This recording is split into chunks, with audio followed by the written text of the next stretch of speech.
すぐに院長を呼んでください。容体が急変しました。若い看護師が慌てて廊下に飛び出してきた瞬間、俺は思わず駆け出していた。病院の夜間警備員として働き始めて半年。人の命が関わる緊急事態には慣れているつもりだったが、その声に宿る恐怖に背筋が凍った。院長室に連絡を入れた後、特別病室に駆けつけると、そこには想像以上の緊張感が広がっていた。蒼白な顔の少女が苦しそうに呼吸し、モニターは不規則な警告音を発している。美しい院長が病室に駆け込み、聴診器を取り出した。様々な処置を試みる彼女だが、患者の容体は良くならない。この子は、もう。院長の声に絶望が滲む。その時、俺は薬剤棚に目をやり、点滴の内容を確認した。そこに答えがあった。任せてもらえませんか。俺は一歩前に出た。院長の驚いた表情を横目に、俺は手際よく薬剤を準備し、的確な指示を出し始めた。アドレナリンを 0.3 ミリ常駐で。看護師たちの戸惑いもつかの間、院長の言われた通りにしてという一言で状況は一変した。数分後、少女の容体は安定し始めた。萩原さん、あなたただの夜間見回りスタッフじゃないわね。院長の探るような視線から逃れるように、俺は部屋を後にした。夜間警備員の制服の下に隠された過去。それを知る者はこの病院にはいない。そしてこのまま隠し続けるつもりだった。そう、あの事件が起きるまでは。桜総合病院の廊下に夜勤の始まりを告げるチャイムが響く。白く輝く蛍光灯の下を俺、萩原有友は静かに歩き始めた。桜総合病院は都内でも指折りの大規模総合病院だ。地上15階建て。病床数は500を超える。その広大な施設の安全を夜間、俺たち見回りスタッフが守っている。俺がこの仕事を始めてからもう半年になる。仕事の内容は単純なようで、実は奥が深い。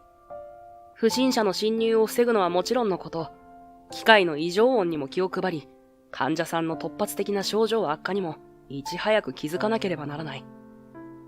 医療機器の基礎知識も必要だし、何より患者さんの様子を見る目が大切になる。あ、有友さん。小児科病棟を通りかかると、まだ眠れない子供たちが窓越しに手を振ってくる。夜間見回りの際、子供たちと交わす他愛もない会話が密かな楽しみだ。今日は熱は下がった？うん、もう平熱だって。でも先生が明日まで様子見だって。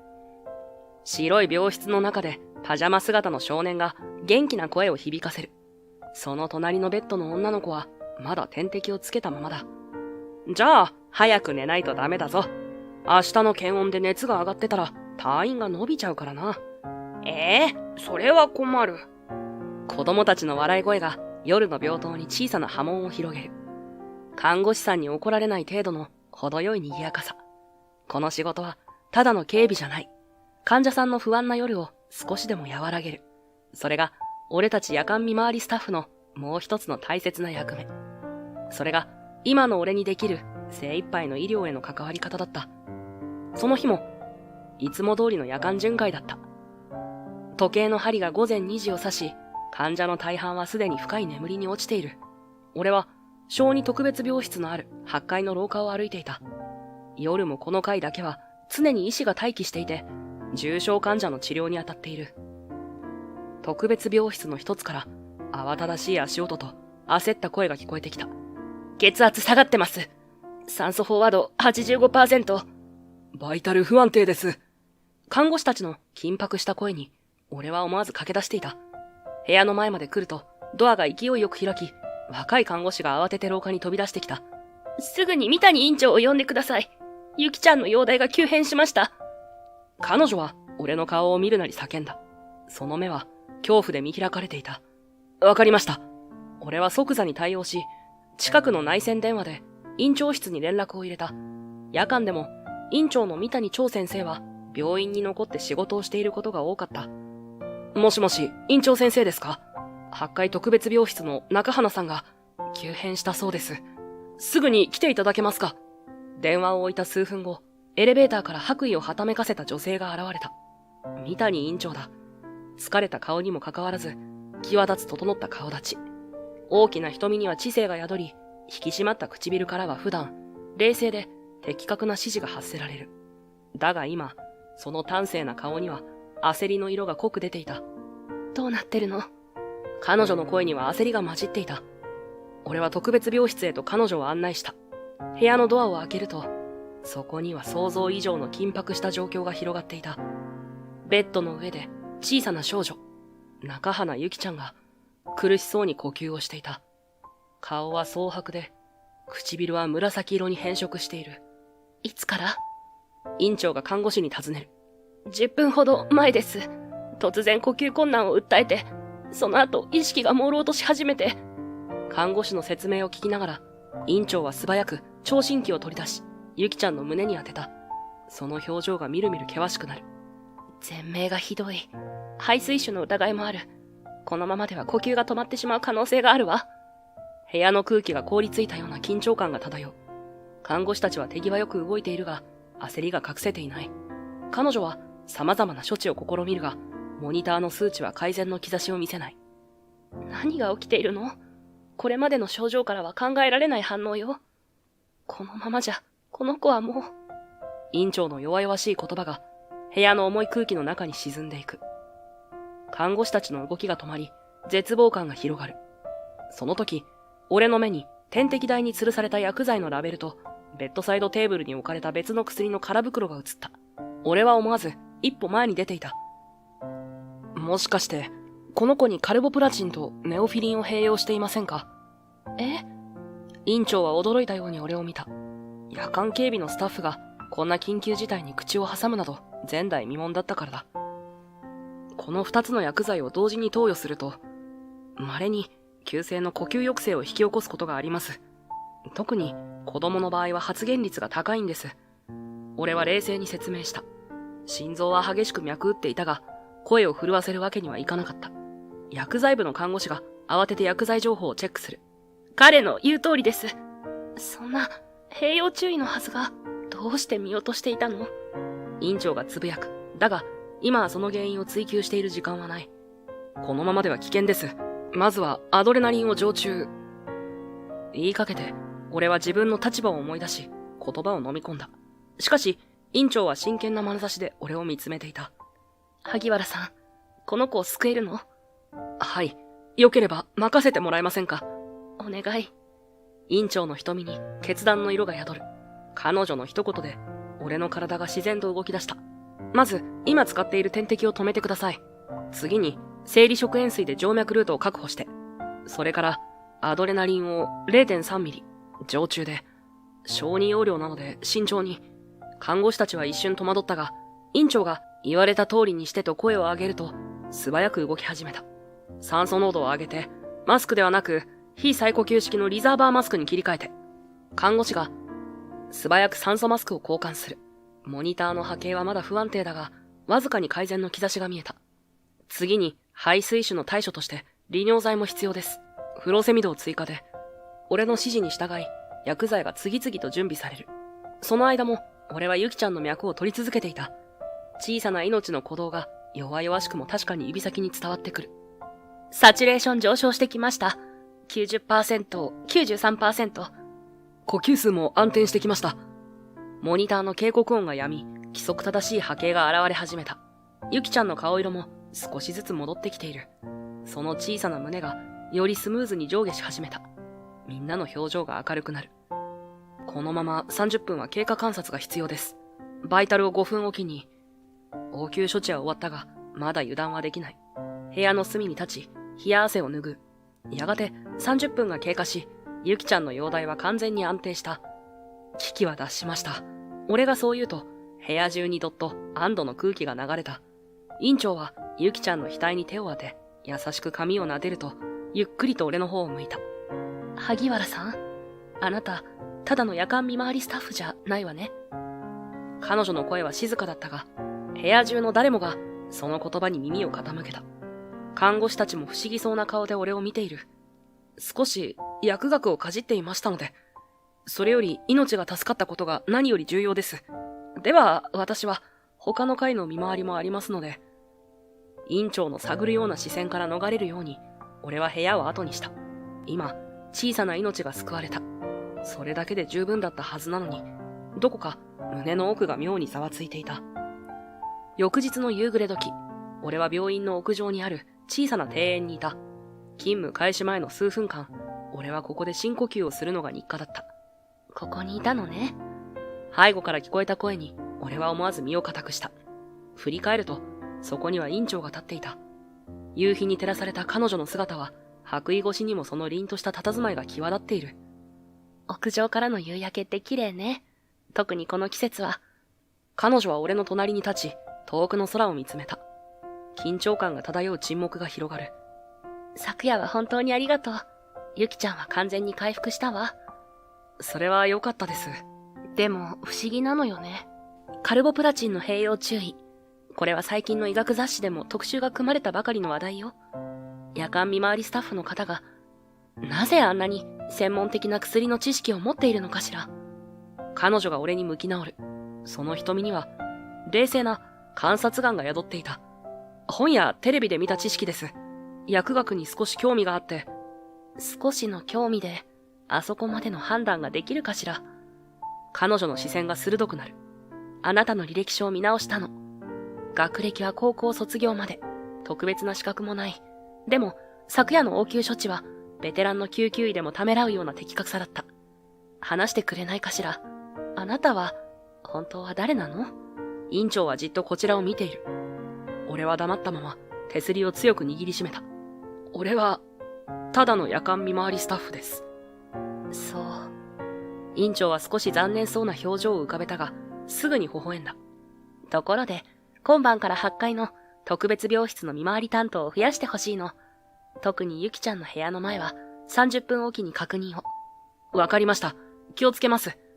それと、私の診察に付き添ってくれないかしら。特に薬の処方時に。それは、私の業務範囲を超えています。そう？でも、昨夜は業務範囲を超えて命を救ってくれたわね。言葉巧みに追い詰められる感覚に、俺は一瞬言葉を詰まらせた。考えておきます。その言葉を残し、俺は素早く屋上を後にした。エレベーターのボタンを押す指がかすかに震えている。やってきたエレベーターに乗り込み、俺は深いため息をついた。この先どうなるのか、全く見当もつかなかった。ある日の夕方、出勤してロッカールームに向かおうとしていた時だった。三谷院長、この機会を逃す手はありません。どう考えてもこの新薬の導入は当院にとってメリットしかないはずです。会議室から漏れ聞こえる声に、俺は足を止めた。内科部長の川島久一先生の声だ。そのまま通り過ぎようとした瞬間、次の言葉が耳に飛び込んできた。感動ファーマの新薬、ネオリバイタル X は、すでに欧米では承認されています。日本でも厚生労働省の特別審査を通過したばかりです。川島先生の言葉に胸に警戒感が走る。俺は静かに会議室のドアに近づき、隙間から中を覗いた。会議室の中央に置かれた大きなテーブルを囲んで、院長と川島先生、それからスーツ姿の男性が座っていた。中花さん、詳しく説明してください。はい、私、感動ファーマ第二開発部の中花翔二郎と申します。スーツ姿の男性が丁寧に頭を下げた。よく見ると、ゆきちゃんに面影が似ている。感動ファーマ。業界では知らない者のいない新興製薬会社だ。創業わずか15年ながら、難病治療薬の開発に特化し、急成長を遂げてきた企業。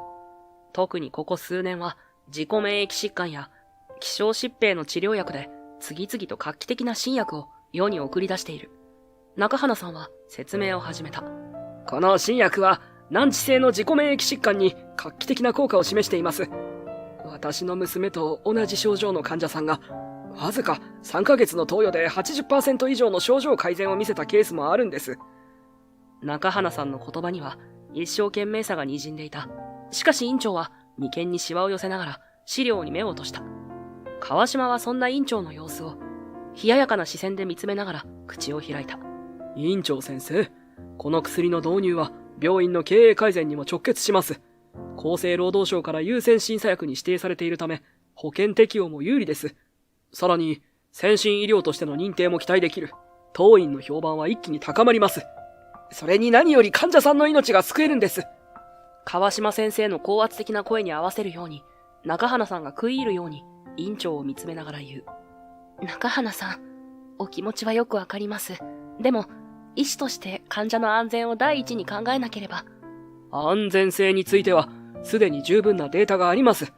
川島先生が机に資料を叩きつけるように置いた。正直に言いましょう。院長先生がこの決断を渋っている間にも、他の総合病院はどんどん新薬の導入を進めています。このままでは、桜総合病院の地位は落ちる一方です。それだけではありません。院長就任からの経営指標は下降の一途。今回の決断は、院長としての手腕が問われる重要な分岐点です。川島先生の言葉に院長の表情が沈む。1週間の猶予をください。もう少し情報を集めて。時間の猶予はありません。明日の理事会で決を取ります。これ以上の遅延は、院長としての責任放棄とみなされても仕方ないでしょう。川島先生は立ち上がった。その姿勢は高圧的で、院長を見下している。院長が困り果てた表情で資料に目を落とす姿を見て、俺は胸が痛くなった。俺は大きな足音を立ててからドアをノックした。失礼します。夜間見回りの萩原です。会議室の中にいた全員が驚いたように俺を見た。夜間見回りだと？邪魔だ、出て行け。今会議中だ。川島先生の冷たい声を無視して、俺は真顔で言った。院長、セキュリティチェックのご報告があります。大変申し訳ありませんが、緊急事態でして、時間もかかるかと思います。俺は院長をまっすぐ見た。彼女は一瞬だけ俺の意図を察したように目を見開き、すぐに冷静な表情に戻った。わかりました。川島先生、中花さん、今日はここまでということで。川島先生は明らかに不満そうな表情をした。が、しぶしぶ中花さんと一緒に席を立った。二人が部屋を出ると、院長はため息をついた。萩原さん、助かったわ。申し訳ありません。会話を聞いてしまって、俺は一瞬迷った。だが、このまま黙っていることはできなかった。彼女の表情からは、疲労と葛藤が読み取れた。大丈夫ですか、院長。深いため息の後、院長はゆっくりと俺を見上げた。少し、あなたの意見を聞かせてくれないかしら。あなたは医薬品のことに詳しいでしょ。その言葉に、俺は一瞬戸惑った。いつもなら、私にはわかりません、と言って逃げ出すところだ。だが、彼女の瞳に浮かぶ迷いを見ていると、そんな言葉を口にすることができなかった。状況を説明していただけますか。院長はうなずき、目の前の資料を俺に向けて開いた。そして、資料の隅に書かれた小さな数字を指さした。感動ファーマが開発した新薬、ネオリバイタル X の導入を、川島先生が強く推しているの。確かに初期データは良好だけど、臨床試験の症例数が少なすぎるのよ。それに、副作用のデータが不十分。でも川島先生は、経営改善と病院の評判のためにも、早急な導入をと言ってくるの。院長の言葉に、俺は資料の数字を確認した。確かに、症例数が少ない。院長先生、慎重になるべきだと思います。このような新薬の導入は、短期的な評判につながるかもしれませんが、万が一副作用が発覚すれば、病院の信頼は地に落ちます。俺は静かに、しかし確信を持っていった。やっぱりそうよね。院長は資料を閉じ、窓の外を見つめた。夕闇が病院の庭を少しずつ飲み込んでいく。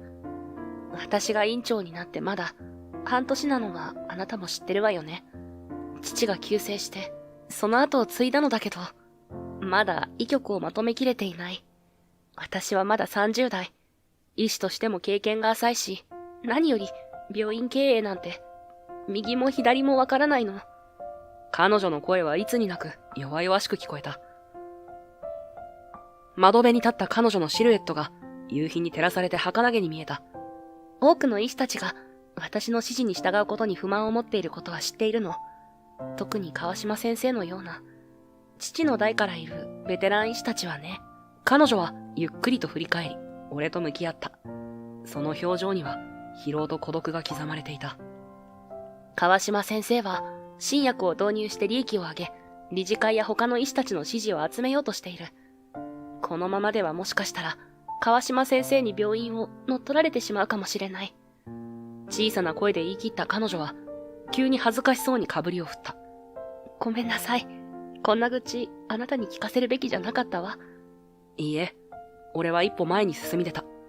院長先生がこの病院を守ろうとしていることは、スタッフ全員が知っています。患者さんのことを第一に考える姿勢は、誰もが感じています。そう？はい。だからこそ、この件でも患者の安全を最優先に考えるべきです。拙速な判断は避け、より詳細なデータを集める時間を持つべきだと思います。彼女の表情にわずかな希望の光が戻ってきた。ありがとう、萩原さん。あなたの言葉で勇気が出た。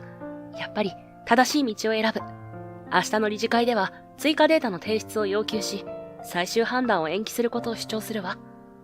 その決意に満ちた表情は、さっきまでの弱々しさが嘘のようだった。俺は静かにうなずいた。まだ何も具体的な助けになっていない。だが、彼女の決断を支持することはできた。それだけでも何かが変わり始めているような気がした。その日帰宅した俺は、寝る間も惜しんで、海外の医学論文データベースを検索し続けていた。画面には、ネオリバイタル X の主成分と類似した化合物に関する論文が表示されていた。特に着目したのは、マサチューセッツ工科大学の研究チームが発表した長期観察データだ。やっぱり。椅子の背もたれに寄りかかり、俺は深いため息をついた。表示されたグラフは、俺の予測を裏付けるものだった。類似化合物での臨床実験では、投与から6ヶ月以内に免疫系の過剰反応による副作用が報告されていた。特に成長期の子供においては、その影響が顕著だという。これは見過ごせない。俺はさらに検索を続けた。欧州医薬品庁の審査資料、アジア諸国での類似薬の使用状況、そして、最近の国際学会での議論内容まで、情報を集めるほどに、ネオリバイタル X の拙速な導入に対する懸念は深まっていった。疲れた目をこすりながらも、必要な情報をすべて整理し、わかりやすくまとめる作業に没頭する。窓の外が白み始めた頃、ようやくすべての作業を終えた俺は、完成したファイルを持つ手が少し震えていることに気づいた。恐怖か、それとも興奮か。おそらく両方だろう。胸には奇妙な高揚感と不安が入り混じっていた。その夜、俺は夜勤のために病院へと向かっていた。カバンには昨夜徹夜で作成したファイルが入っている。その重みが肩に食い込むようだった。更衣室で着替えを済ませ、いつもの見回りルートを歩き始めた。8階に上がると、岸くも院長が廊下を歩いているところだった。俺は深呼吸し、彼女に近づいた。院長先生、お疲れ様です。理事会はどうでしたか？あら、萩原さん。最終決定は来週に延期になったわ。でも、川島先生の勢いは強くて。彼女は俺を見て微笑んだ。だが、その笑顔の奥に深い疲労と焦りが見え隠れしていた。俺は、カバンから分厚いファイルを取り出した。これは？困ったら、これを提出すれば、理事会も納得させられますよ。彼女は戸惑いながらも、ファイルを受け取り、開いた。その瞬間、彼女の目が見開かれた。これは、ネオリバイタル X の長期副作用データ。しかもこんなに詳細な、欧州医薬品庁のデータや、マサチューセッツ工科大の研究結果まで。最後のページまで目を通すと、彼女はゆっくりと顔を上げた。こんな資料どうやって？萩原さん、あなた、本当に何者なの？その問いに、心臓が高鳴るのを感じた。このまま全てを打ち明けるべきか。だが、まだその時ではない。ただの夜間見回りスタッフですよ。全て信頼できるデータです。引用元も明記してありますので、検証も可能です。彼女は信じられないという表情で、再び資料に目を落とした。そんな彼女の顔に、一筋の希望が戻ってきた。彼女は、ゆっくりと顔を上げた。あなたが何者なのかを問い詰めたいところだけど、聞かないことにするわ。それにしても本当に助かった。これがあれば、川島先生の主張を打ち破れるかもしれない。彼女は満面の笑みを浮かべた。その笑顔が、昨夜の徹夜の疲れを吹き飛ばすようだった。お役に立ててよかったです。では、見回りに戻ります。俺は、背中に彼女の視線を感じながら、廊下を歩き出した。その後の数週間で、俺と院長の関係は、微妙に変化していった。萩原さん、今晩もお疲れ様。院長先生、まだお仕事ですか？ええ、少し残ってるの。あなたも頑張ってね。こんな何気ない挨拶が日常になっていた。別の日、病院の医局図書室で、つま先立ちで本棚の上段に手を伸ばす彼女の姿が目に入った。一生懸命に腕を伸ばす仕草には、どこかけなげな印象がある。静かな図書室には、俺たちの他に誰もいなかった。院長先生、お手伝いしましょうか。俺が声をかけると、彼女は少し驚いたように振り返った。萩原さん、ちょうどよかった。あの濃い青い背表紙の本、届かなくて。これですか。俺は彼女の横に立ち、楽々と手を伸ばして、目的の本を取り出した。ありがとう。背が高いのは羨ましいわ。彼女は無邪気に笑った。肩の力が抜け、髪を耳にかける仕草には、少女のような愛らしさがあった。本を受け取る彼女の指が、一瞬だけ俺の指に触れた。わずかな接触だったが、胸が高鳴ってしまった。その本、難しそうですね。何か話題を作ろうと、俺は本の表紙を見た。実は明日、新しい治療方針の会議があるの。その準備なんだけど、そうだ、アドバイスをもらえないかしら。特に免疫抑制療法の最新データについて、あなたの意見が聞きたいの。その瞳には信頼の色が宿っていた。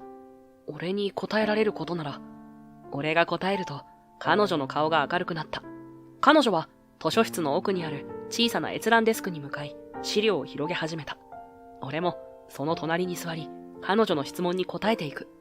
最初は形式的だった会話が、次第に熱のこもった医学討論へと変わっていった。この方法は長期的には患者の免疫系にダメージを与える可能性があります。でも短期的効果は高いのよね。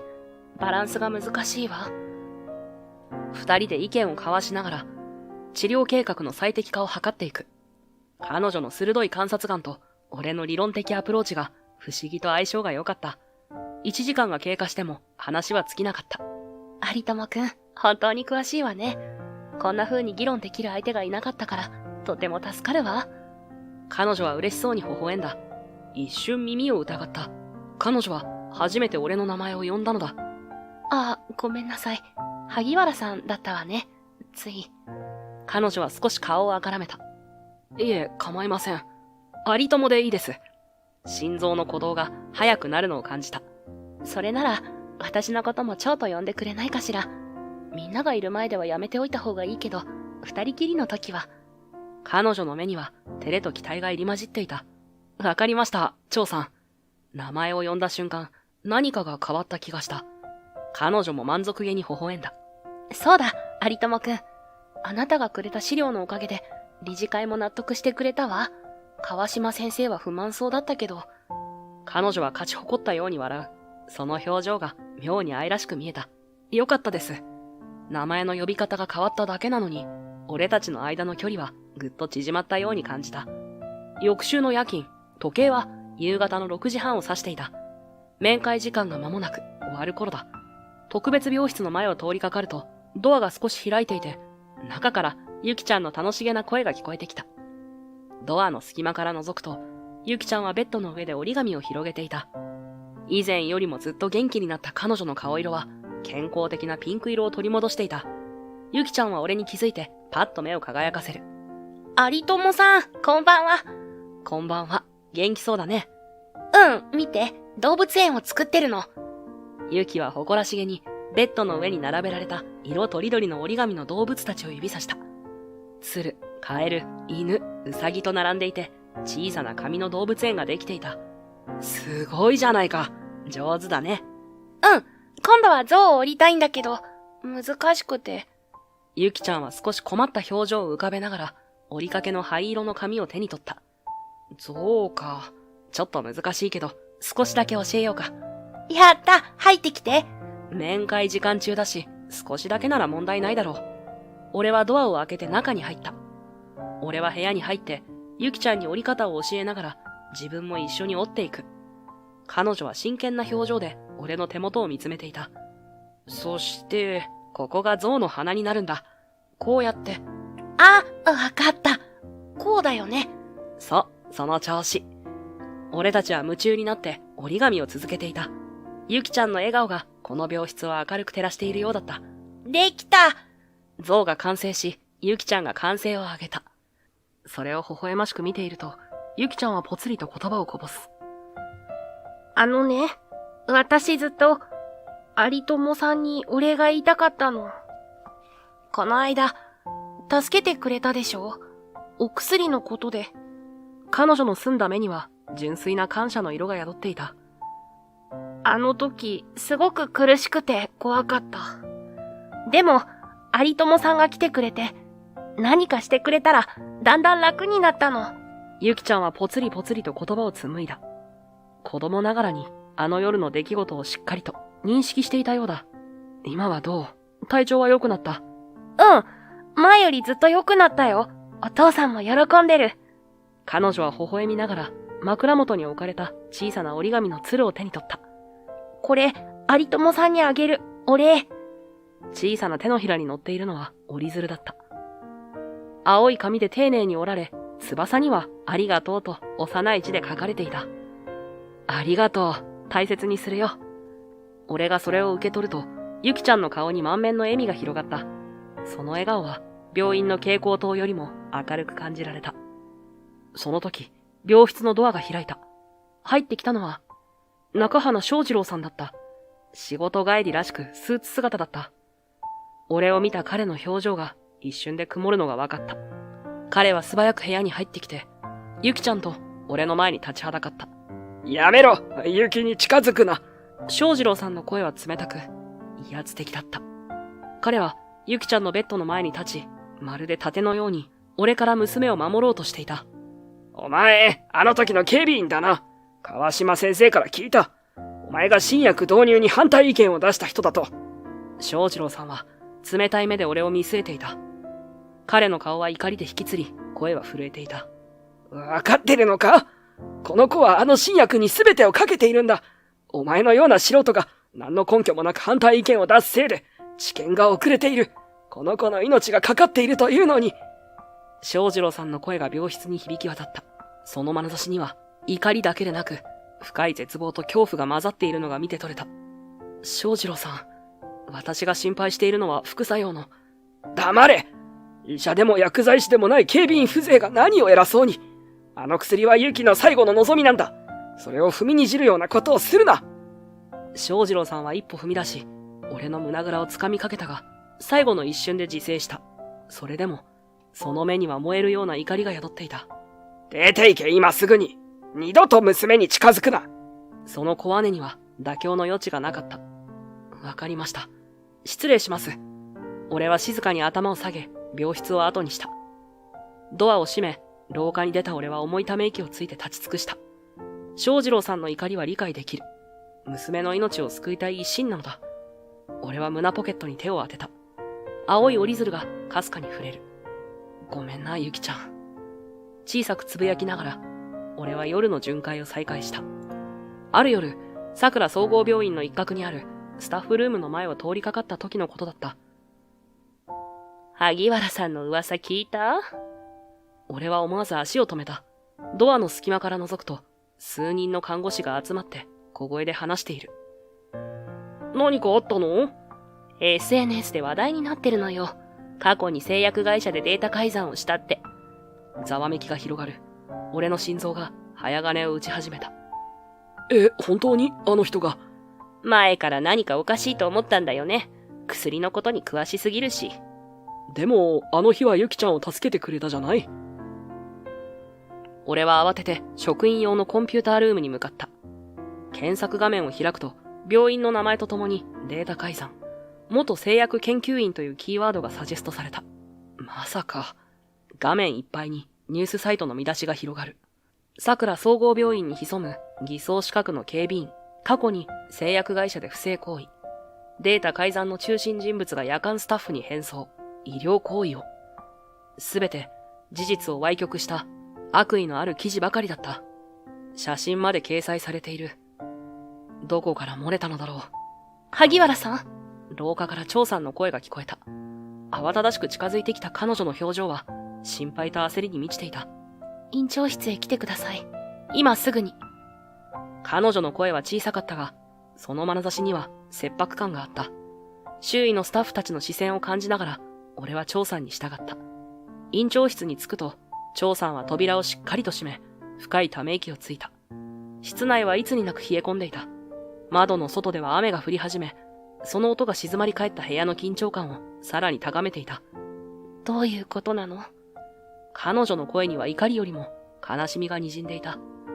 それが、説明を始めようとしたとき、院長室のドアがノックもなく開いた。現れたのは川島先生だった。彼は冷笑を浮かべている。三谷院長。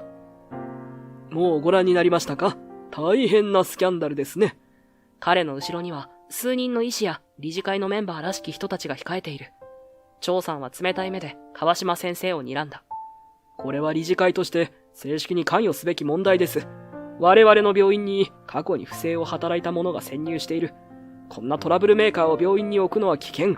即刻解雇すべきです。川島先生は演技じみた憤りを見せた。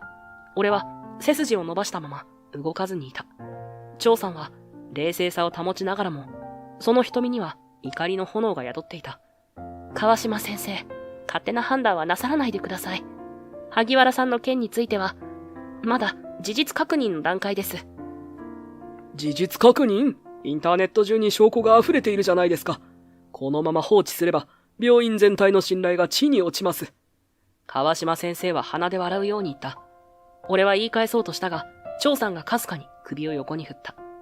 萩原さんの過去については、本人から詳しく話を聞く必要があります。一方的な情報だけで判断するのは、医療機関として適切ではありません。張さんは毅然とした態度で言い切った。川島先生の顔に一瞬だけ焦りの色が浮かんだ。だが、すぐに冷笑に変わる。三谷院長、あなたの判断力に疑問を感じざるを得ません。就任以来の経営指標を見てください。医療機器の更新の遅れ、そして今回のスキャンダル、病院の危機管理能力が問われているのです。俺は握りしめた拳から血の気が引いていくのを感じていた。川島先生のやり方は巧妙だった。彼は俺の問題を利用して本当の標的である張さんを追い込もうとしている。張さんは一瞬言葉に詰まったように見えた。川島先生は偽りの同情を装って続けた。若くして院長に就任したことでさぞや大変だったでしょう。ですが感情に流されず、冷静な判断が求められるのが経営者の立場。個人的な感情で明らかな問題人物を擁護するなど論外です。理事の一人が咳払いをしておずおずと口を開いた。三谷院長、確かに川島先生の言う通り、この半年間の経営状況は厳しさを増す一方です。患者数は前年比で 15% 減少し、医療機器の更新コストも予算を圧迫しています。このままでは年度末の決算で赤字転落は避けられないでしょう。患者からの信頼を取り戻すためにも、今回の件は毅然とした対応が必要かと。張さんの周りの空気がみるみる冷たく重くなっていくのを感じた。明日、臨時理事会を招集します。あなたの手腕が問われる重要な会議になるでしょう。川島先生の言葉は最後通告のようだった。それは張さんに対する事実上の不信任表明だ。理事たちはそわそわと身動きし始め、一人また一人と退出していく。最後に残った川島先生はドアの前で振り返った。萩原さん、あなたの件は保留としておこう。しかし、三谷院長がいなくなればどうなるやら。その言葉を残し、彼も部屋を出て行った。残されたのは俺と張さんだけ。院長室に静寂が戻る。雨音だけが時折聞こえる。張さんは重いため息をついて椅子に座り込んだ。すみません、俺のせいで。俺が言いかけると、張さんはかぶりを振った。あなたのせいじゃない。川島先生は、この機会を利用しただけ。彼の本当の狙いは、院長の座ですね。俺が言葉を継ぐと、彼女は静かにうなずいた。あなたの過去をマスコミにリークしたのは、おそらく川島先生よ。でも、証拠はない。だから、理事会には訴えられない。彼女は苦笑した。でも私にはわかる。川島先生は単に病院の信頼を守りたいわけじゃない。これを機に私を失脚させ、病院を乗っ取る。そういうシナリオを描いているのよ。彼女は立ち上がり、窓に近づく。雨に濡れた病院の庭が見える。私には、守るべきものがある。父の意志も、この病院も、そして、あなたのような真実のために戦う人も。ね、有友くん。俺は言葉を飲み込んだ。張さんは、俺のこと疑っていないんですか？こんな風に突如スキャンダルとして報じられて、自分の経歴についても隠していて、傍から見れば怪しい存在なのは事実だと思います。俺は医師免許もないし、正規の資格もない。ただの夜間警備員でしかないのに。彼女はきっぱりと首を横に振り、優しい眼差しを向けた。もしあなたが嘘をついているのなら、あの夜、ユキちゃんを救えるはずがないわ。何より、いくら薬学に詳しいと言っても、実際にあのような処置を成功させるのは、並大抵の知識じゃできない。あなたがただのペテン師なら、あんな危機的状況で行動なんて、できるはずがないわよ。その言葉に、俺は少し胸が熱くなるのを感じた。しかし、同時に不安も残る。でも俺は、病院のスタッフとはいえ、正式な医療従事者ではありません。川島先生が言う通り、夜間警備員が医療行為に口を挟むなんて、普通なら許されない行為です。いつか、もっと大きな問題になるんじゃないかって。張さんは椅子から立ち上がり、机の上にあった書類をそっと端に寄せた。リスクがあることは否定できない。でもあなたは、人の命が危険にさらされている時に見過ごせなかった。私は、その誠意と行動力を信じているの。あなたが何者であっても、病院にとって必要な存在なのは間違いないわ。彼女のまっすぐな瞳を見て、俺は言葉を失った。こんなにも自分を理解し、受け止めてくれる人がいるのかと、心が揺さぶられる。ありがとうございます、院長先生。いや、張さん。彼女は控えめに微笑んだ。明日の臨時理事会、簡単な戦いにはならないでしょう。でも、私は最後まで諦めないわ。守るべきもののために。外では雨が鳴り響き、暗雲が低く垂れ込めていた。しかしその嵐の中で、張さんの決意だけは揺るがなかった。翌日、桜総合病院の大会議室は緊張感に包まれていた。長いテーブルを囲んで、理事たちが厳しい表情で座っている。正面には川島先生が立ち、プロジェクターに映し出された経営数値のグラフを指さしながら熱弁を振るっていた。その隣には翔士郎さんの姿も見えた。どうやら川島先生の手伝いをさせられているようだ。ご覧の通り、三谷院長の就任以来、当院の経営状況は悪化の一途をたどっています。このままでは病院の存続自体が危ぶまれる事態に発展しかねません。今こそ経営体制の抜本的な見直しが必要な時なのです。テーブルの端に座る張さんの表情は冴えない。それでも背筋は伸ばしたまま川島先生の言葉に耳を傾けていた。会議に入るタイミングを外で伺っていた俺だったが、そんな張さんの姿に我慢ができなくなってしまった。俺は会議室のドアを勢いよく開いた。全員の視線が一斉に俺の方へ向けられる。失礼します。会議室に足を踏み入れた俺を見て、川島先生の顔が怒りで歪んだ。今は理事会の最中だ。部外者が入ってくるな。川島の土星に理事たちがざわついた。張さんは驚いた表情で俺を見つめていた。俺は会議テーブルの中央に歩み寄り、全員の顔を見渡した後、深く一礼した。申し訳ありません。しかし、これ以上の誤解と混乱を避けるために、真実をお話しする必要があると判断しました。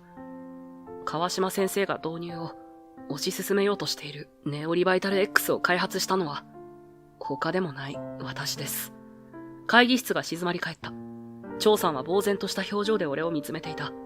俺は静かに、しかし、明確に言葉を紡いだ。5年前、私はこの薬の基礎研究から臨床試験まで、全工程に関わりました。確かに初期段階では画期的な効果が見られました。しかし、長期投与による副作用の兆候が現れ始めたんです。特に、成長期の子供たちへの影響が顕著でした。会議室の空気が凍りついたように感じた。そんな空気を破るかのように、川島先生が鋭い笑い声を上げた。その目は冷たく、唇の端にはあざけりの色が浮かんでいる。何よバカな。夜間警備員が最先端の医薬品開発に関わっただって。冗談もほどほどにしろ。理事の皆さん、こんなザレ言真に受けるおつもりですか？川島先生は腕を組み、理事たちを見回した。待ってください。静かな声が会議室に響いた。端に座っていた外科部長が立ち上がり、メガネを直しながら俺の顔をじっと見つめていた。あなたの顔をどこかで見たことがあると思っていたら、萩原博士ではありませんか。マサチューセッツ工科大学を首席で卒業し、国際製薬の研究開発部門で数々の画期的な新薬を開発した天才研究者。特に自己免疫疾患の治療薬では世界的に評価されています。外科部長の声に理事たちの間にざわめきが広がった。川島先生の表情は凍りついていた。余裕の表情は消え、代わりに焦りと動揺が浮かんでいる。たとえそうだとしても、彼が不正に関わったという事実は変わらない。川島先生は声を張り上げた。その言葉に、俺は深く息を吸い込んだ。それは捏造です。共同研究者がデータを改ざんして副作用リスクを隠そうとしたんです。私がそれを告発しようとした結果、すべての責任を押し付けられ、追放されたんです。理事たちの間に驚きの声が広がった。俺はカバンから古いノートを取り出した。その角は擦れ、ページはシミで黄ばんでいた。これは当時の私の研究ノートです。すべての実験データ、観察結果、そして長期投与による副作用の初期兆候をすべて記録しています。ご覧ください。投与開始から6ヶ月後のデータです。免疫系の異常な活性化が始まっていることが明らかです。成長期の被験者では特に顕著でした。外科部長が近づき、ノートに目を通した。彼の表情が次第に厳しくなっていく。これは確かに深刻な異常値だ。彼は他の医師や理事たちに目配せした。何人かが近づいてノートを覗き込む。私はこのデータを発表しようとしました。しかし、共同研究者たちは新薬の早期承認を優先し、このデータを無視したのです。そして、私が告発しようとしたとき、彼らは逆に私がデータを改ざんしたと主張し始めた。組織的な力で私を追い詰め、すべての責任を私一人に押し付けたのです。会議室には重い沈黙が流れた。理事たちの表情には困惑と驚きの色が浮かんでいた。川島先生の顔は蒼白だった。彼の拳は震え、額には冷や汗が浮かんでいた。そんな中、張さんがゆっくりと立ち上がった。萩原さん、あなたが一生懸命に訴えるその姿に、私は誠意を感じます。私は、あなたの言葉を信じます。彼女は静かに言った。彼女の言葉に、理事たちの間でもざわめきが広がった。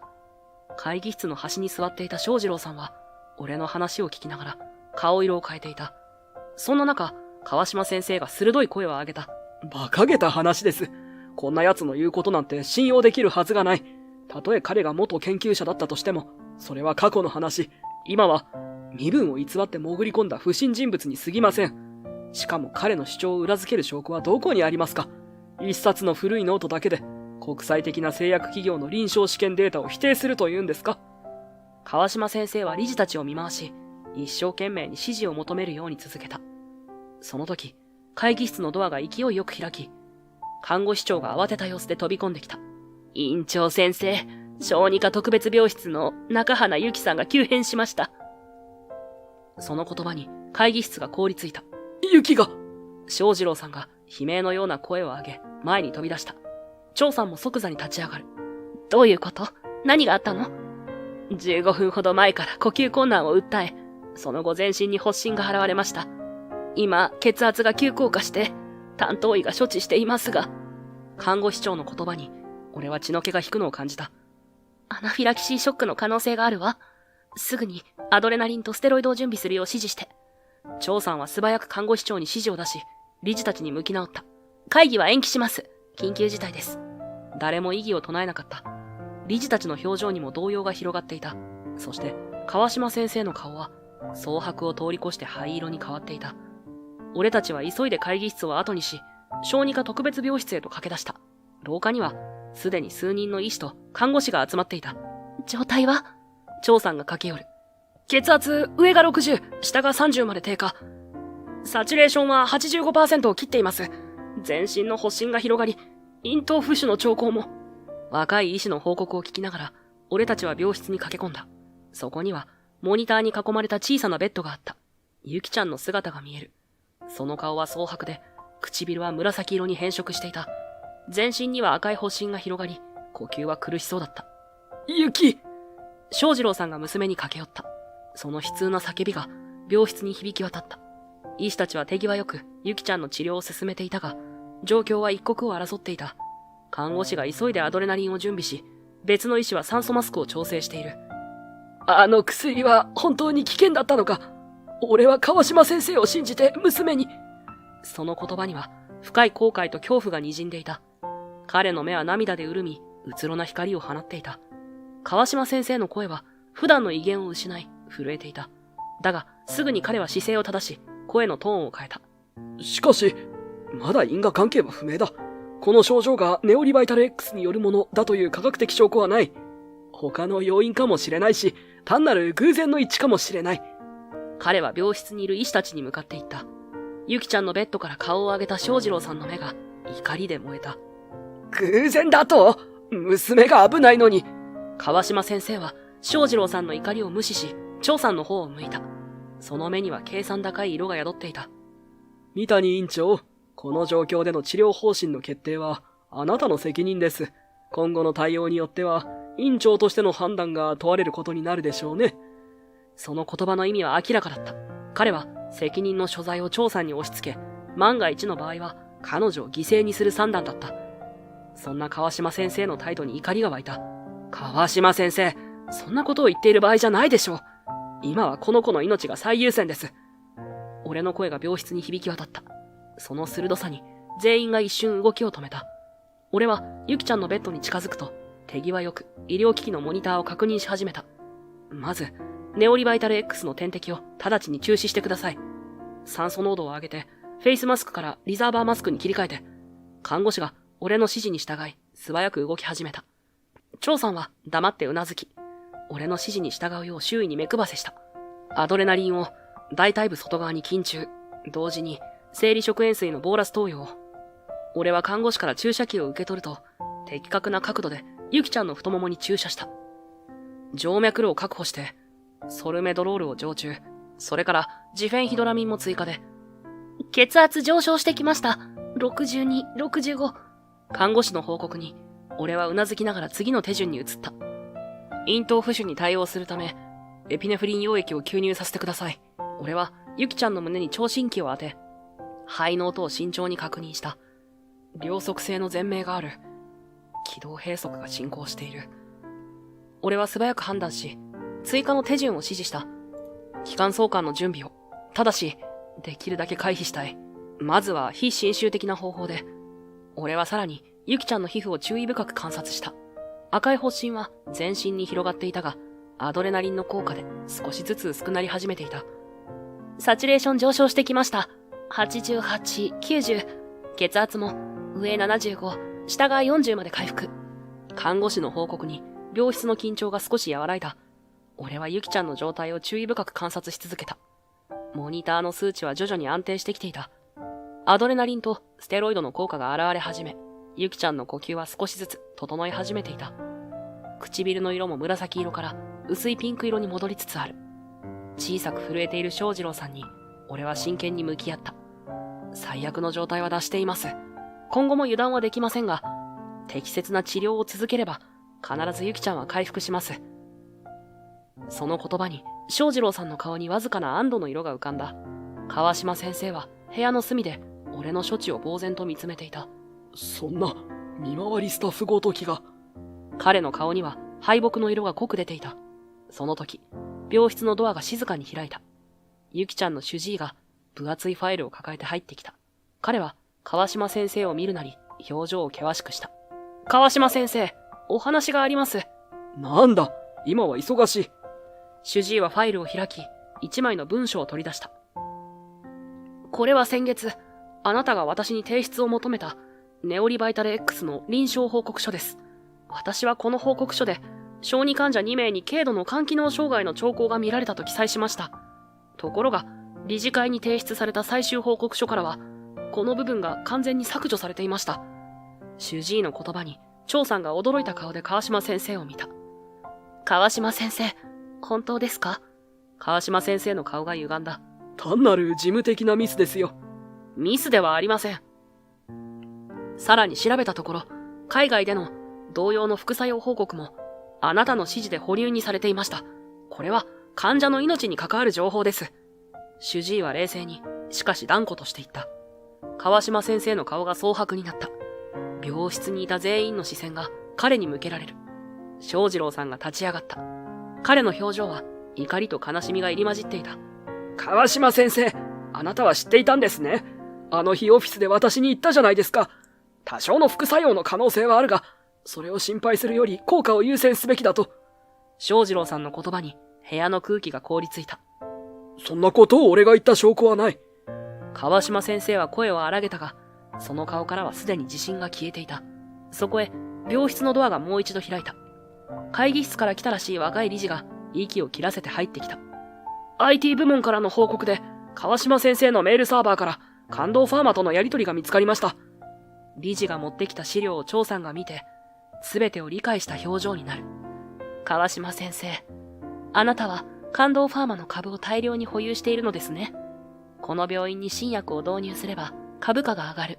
そのために患者の安全よりも利益を優先した。彼女の声は静かだったが、部屋中に響き渡った。川島先生は反論しようとしたが、もはや言葉が出てこないようだった。彼の周りには怒りと失望の視線が集まっていた。最後の抵抗をするように、川島先生は大きな声で言った。すべては病院のためだ。新薬を導入すれば、この病院の評判も上がり、患者も増える。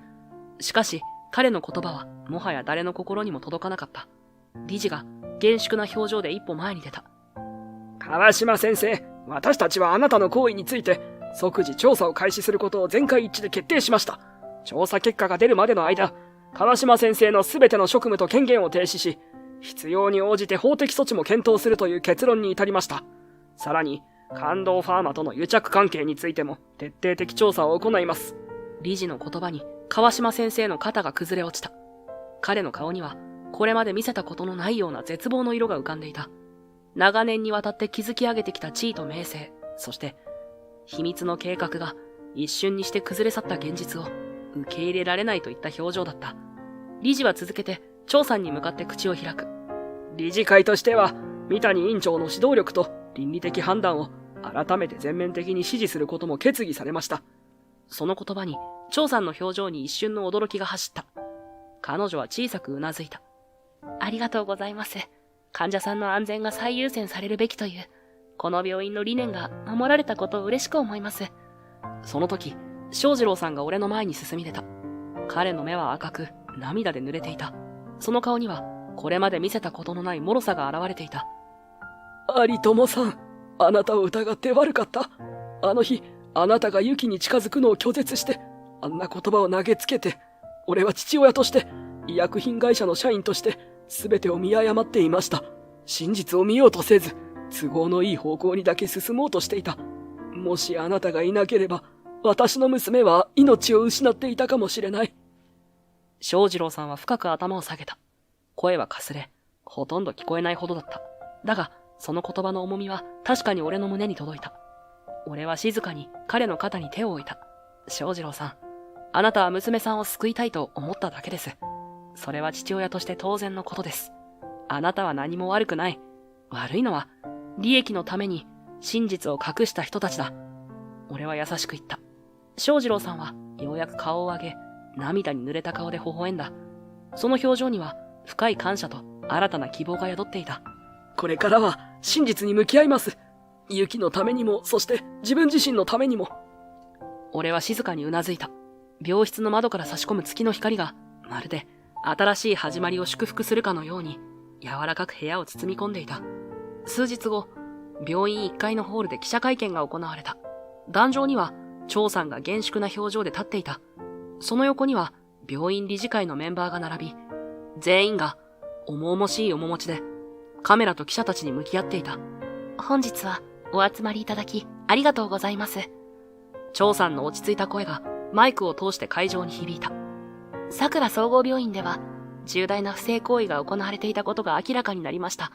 当院の内科部長であった川島久一氏による製薬会社との不適切な関係、臨床データの改ざん、そして患者の安全を脅かす行為が確認されました。会場がざわついた。カメラのシャッター音が一斉に鳴り響く。川島久一氏は本日付で解任され、当院との一切の関係を断ちました。また、この件に関しては、警察にも通報し、刑事責任についても追及していく所存です。張さんは一呼吸置き、目の前の書類に目を落とした。川島氏は、感動ファーマ社のネオリバイタル X という新薬について、副作用データを意図的に隠蔽し、当院への導入を強引に進めようとしていました。その背景には、川島氏が同社の株式を大量に保有していたという利益相反行為がありました。さらに、川島氏は病院の経営権を奪取するために私の評判を落とすような工作活動も行っていたことが判明しています。院内の資料を改ざんし、経営状況を意図的に悪く見せようとした証拠も発見されました。張さんの声には怒りではなく悲しみと失望が滲んでいた。最も許しがたいのは患者の命を危険にさらしたことです。特に小児患者に対して十分な安全性が確認されていない薬を処方していたという事実は医療従事者として到底受け入れられるものではありません。記者の一人が手を挙げた。委員長、これらの不正はどのようにして明らかになったのですか？当院のスタッフが勇気を持って真実を告発してくれました。彼の勇気と誠実さがなければこの不正は続いていたかもしれません。そのスタッフとは元研究者の萩原有朋氏のことですか？彼についての報道も出回っていますが。張さんは穏やかに微笑んだ。萩原氏についても誤った情報が広まっていました。彼は過去に製薬会社でデータ改ざんを行ったのではなく、むしろデータ改ざんを告発しようとして不当に追放された被害者でした。実は萩原氏こそがネオリバイタル X の本来の開発者なのです。彼は薬の副作用の危険性を警告しようとして職を失ったのです。会場に再びざわめきが広がった。張さんはしっかりとした声で続けた。警察と厚生労働省の調査により萩原氏の無実が証明されました。また実際に不正を行っていたのは製薬会社の幹部たちであったことも明らかになっています。現在感動ファーマ社に対しても調査が入っており、他の医療機関での同様の不正がなかったか確認が進められています。その言葉に会場から驚きの声が上がった。張さんは一瞬言葉を切り深呼吸をした。患者の皆様、地域の皆様に深くお詫び申し上げます。当院の監督不行き届きによりこうした不正を見過ごしてしまいました。しかし今後はより透明性の高い運営を心がけ、患者さんの安全を最優先にした医療を提供することをお約束します。会見は続き、次々と質問が飛び交った。すべての質問に対して張さんは誠実に、そして冷静に答えていった。記者会見から数日後、俺はラウンジのテレビの前に立ち、ニュースを見つめていた。製薬業界に激震です。川島久一元内科部長の不正行為に加担していた感動ファーマの幹部3名が逮捕されました。画面には手錠をかけられた男たちが映し出されている。かつて俺を追い出した面々だ。また、5年前に行われたデータ改ざんについても新事実が判明。萩原有朋氏に責任を押し付け、解雇に追い込んだ共同研究者らも近く刑事責任を問われる見通しです。背後から張さんの声が聞こえた。ようやく真実が明らかになったわね。振り返ると、彼女は医学雑誌を手にしていた。表紙には本物の発明者が警告していた副作用の真実という文字が躍っている。業界誌も大きく取り上げているわ。あなたの名誉は完全に回復したのよ。その言葉に軽くなった気持ちを感じながら、俺は窓の外に目をやった。青空の下、病院の庭ではゆきちゃんが元気に走り回っていた。張さんが俺の隣に立ち、共に窓の外を眺めた。彼女の表情にはこれまでの疲労が消え、新たな決意が宿っていた。有友さん、川島先生の件で病院は大きく揺れたわ。でもこれを機に生まれ変わるチャンスでもあるのよ。病院は新たな経営体制で立て直しを図る。そして患者第一の理念をどんな時も貫いていく。彼女はまっすぐに俺の目を見つめた。だからあなたにはこれからも力を貸してほしいの。研究員として桜総合病院に加わってほしい。あなたの知識と経験はこの病院の宝になる。その言葉に俺は驚いて彼女を見た。長い間研究の世界から遠ざかっていた自分が再び白衣を着る日が来るとは思ってもいなかった。庭からゆきちゃんの笑い声が聞こえてきた。彼女の笑顔は俺がこれからするべきことの答えを示しているようだった。はい、喜んでお受けします。俺の答えに張さんの顔に明るい笑顔が広がった。ありがとう、有友さん。春の日差しが俺たちを優しく包み込み、新しい一歩を祝福しているようだった。研究室の大きな窓からは夕日が赤く差し込んでいた。俺は顕微鏡から顔を上げ、疲れた目をこすった。壁には何枚もの分子構造図が貼られ、デスクには実験データの山が積まれている。俺は手元の実験ノートに最終結果を書き込んだ。3ヶ月にわたる研究の成果。免疫系に負担をかけず、肝機能への影響も最小限に抑えた新薬の開発がついに実を結んだのだ。ドアがノックされ、張さんが顔を覗かせた。まだ働いてるの？もう8時よ。終わったよ。理論上は完璧だ。あとは臨床試験を待つだけ。俺は笑顔で答えた。その瞬間、廊下から小さな足音が聞こえてきた。有友先生。元気いっぱいの声とともに、ゆきちゃんが研究室に飛び込んできた。彼女が退院してから1ヶ月が経っていた。頬には健康的な血色が戻り、以前の苦しそうな表情は消えていた。やあ、ゆきちゃん。検査結果はどうだった？先生がすっごく良くなってるって。彼女は誇らしげに胸を張った。俺は思わず笑みをこぼした。有友先生。ゆきちゃんは突然真剣な表情になり、小さな手を俺の方に差し出した。そこには一枚の折り紙で作られた星があった。これあげる。ありがとうの気持ち。俺はその小さな贈り物を受け取った。彼女の純粋な感謝の気持ちが俺の胸に温かく響いた。ありがとう、ゆきちゃん。俺はその折り紙の星を大切に胸ポケットにしまった。ゆきちゃんは正次郎さんが待つ診察室へとかけていき、研究室には再び静けさが戻った。張さんはまだそこに残り、俺の研究データを見つめていた。本当にすごいわ、有友さん。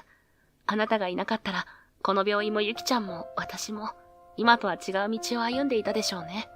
俺こそ、チャンスをくれてありがとう。俺は静かに答えた。張さんは一歩近づいていった。あの夜、あなたがゆきちゃんの命を救った時から変わったの。私たちの出会いは偶然じゃなかったのかもしれないわね。張さんの声は研究室の静寂の中で柔らかく響いた。彼女の黒髪が夕日に照らされ、琥珀色の光沢を放っている。目の前にいる彼女の美しさに、俺は思わず息を飲んだ。張さん、明日の夜時間ある。言葉が自然と口から出ていた。自分でも驚くほど声がわずかに震えていた。彼女はわずかに目を見開き、瞬きをした。どうして？病院の近くに新しいイタリアンレストランができたんだ。よかったら一緒に行かない？張さんの方に薄紅色が広がった。パスタは好きよ。張さんはゆっくりと、だが迷いなく俺の手を取った。彼女の手は石らしく細く、柔らかく、だが芯のある強さも感じられた。じゃあ明日、7時に正面玄関で。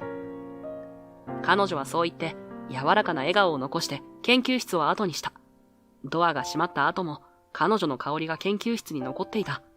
俺は自分の胸の高鳴りを感じながら、ゆっくりと窓に近づいた。窓の外では一番星が輝き始めていた。胸ポケットの折り紙の星が心臓の鼓動とともに暖かさを放っている。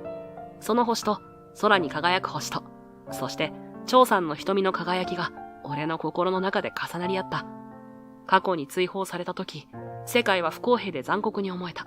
でも、ゆきちゃんの小さな命が危険にさらされた時、黙っていることはできなかった。真実を伝えるのは、時に自分を危険にさらすことだ。しかし、それ以上に恐ろしいのは、真実を隠すことで、誰かが傷つくことだろう。川島先生のように、利益のために嘘をつき続ければ、いつか必ず破滅する。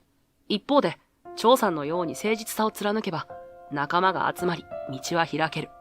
真実を語る勇気は、単なる正義感ではない。それは、人々の命と幸せを守るための、最も強力な武器なのだ。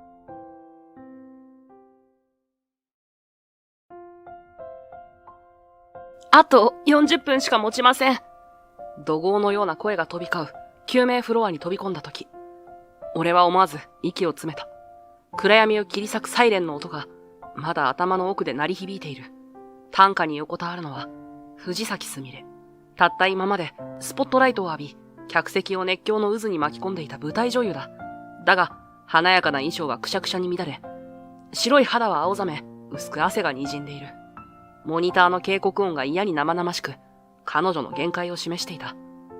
急いでオペ室の準備を。時間がありません。看護師たちが慌ただしく点滴や機材を引きずり、一刻を争う声が廊下にこだまする。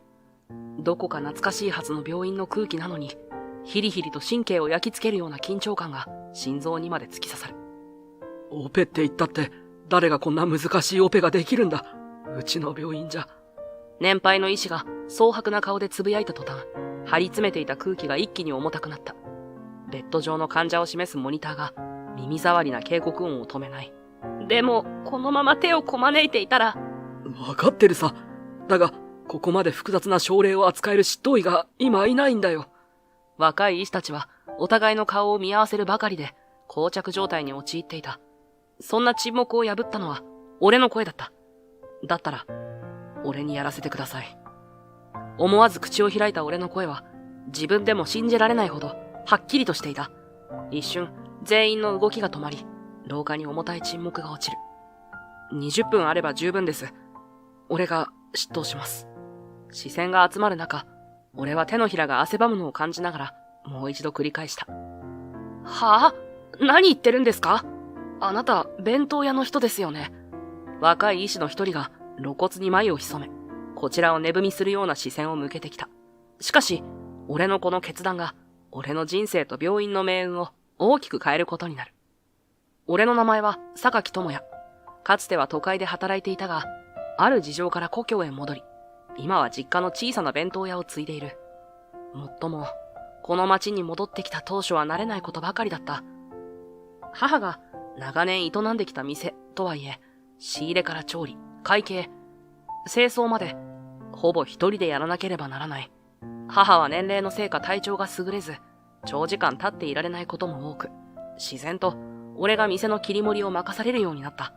それでも、もともと料理には興味があったし、大学時代に健康や栄養について一通り勉強していたこともあって、食材選びやメニュー開発は意外に性に合っていた。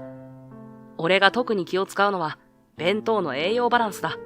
この店に来てくれるお客さんには、お年寄りや体調を崩しがちな人、あるいは、忙しくて食生活が乱れ気味な学生や社会人が多い。そういった人たちが、できるだけ手軽に、そして美味しく栄養を取れるような弁当を作りたい。そんな思いがある。店頭では大々的に宣伝こそしていないが、俺のこだわりに気づいてくれた常連客たちが、ここは体に優しい、疲れが取れる、と口コミで言いふらしてくれたらしく、最近は少しずつ客足が増えてきていた。そんなある日の夜、店を閉める時間が普段より遅くなった。昼間からバタバタしていて、ようやく最後の食器洗いを済ませ、カウンターや床を拭き上げる。時計を見ると夜の10時を回っている。母はとっくに部屋へ引っ込んでおり、実質店内には俺しかいない。あとはシャッターを下ろして戸締まりをすれば終わりだ。冷え込む外の空気を感じながら店先の看板を外そうとドアを開けたその時、不意に視界の端で人影が揺れるのが見えた。街灯の少ない通りは薄暗く、店の明かりが弱々しく周辺を照らしているだけ。そんな場所に一人の女性が立っていた。いや、正確にはまるで力が抜けたかのように体が傾き、地面に崩れ落ちそうになっていた。反射的に俺は外へ飛び出す。彼女が地面へ膝をつく前に腕を取って支え込み、大丈夫ですか？と思わず声を張り上げた。近くで見ると、その女性はびっくりするほど整った顔立ちをしていた。まるでテレビや舞台の世界から飛び出してきたような華やかさをまとっているが、よく見ると唇の色が悪く、顔も白っぽくなっている。すみません。立ちくらみが。と弱々しい声。俺はそのまま彼女の肩を抱きかかえるように店へ誘導し、カウンター席へ腰を下ろしてもらった。ちょっと待っていてくださいね。すぐ温かいものを用意します。俺は急いでキッチンへ戻り、ポットにお湯を沸かしながら冷蔵庫を覗き込む。こんな時間だから大掛かりな食材は出し尽くしてしまったが、残っている野菜や惣菜のストックで何か作れないか。貧血か疲労かはわからないけれど、とりあえず体を温めて少しでも栄養を補給してもらわないと危なそうだ。あれこれ考えつつ、なるべく短時間で調理できるものを頭の中で組み立てる。幸い、定番の煮物と味噌汁の具材がまだ少し残っていた。それに、ひじきや切り干し大根の煮付け、ほうれん草もある。鉄分やミネラルが不足している時には、こういった食材が効果的だ。俺はさっと手を動かして味付けを整え、湯気の立つ味噌汁や小鉢をトレーに乗せて、彼女の元へ運んだ。申し訳ないです。こんな時間に大したものは作れないんですけど、よかったら食べてみてください。温かいお茶もありますので。彼女は、すみません。助かります。と、申し訳なさそうに頭を下げ、スプーンを手に取った。最初は遠慮がちだったが、一口味噌汁を飲むと、ほっとした様子で小鉢にも箸を伸ばしてくれた。そのうち、頬に少しだけ赤みが戻り、息をつくたびに、おいしい。生き返るみたい。と小さな声で漏らすのが聞こえる。俺は心の中で安堵しつつ、少しだけ照れくさい気分になる。もともと誰かのために料理をするのは好きだが、これほど素直に喜ばれると、やりがいを感じずにはいられない。しばらくして、彼女はゆっくりと顔を上げた。ありがとうございます。こんな遅い時間にご迷惑かけて。私、藤崎すみれって言います。一応舞台女優をやってるんですけど、今日は稽古が遅くまであって、無理がたたっちゃったみたいで。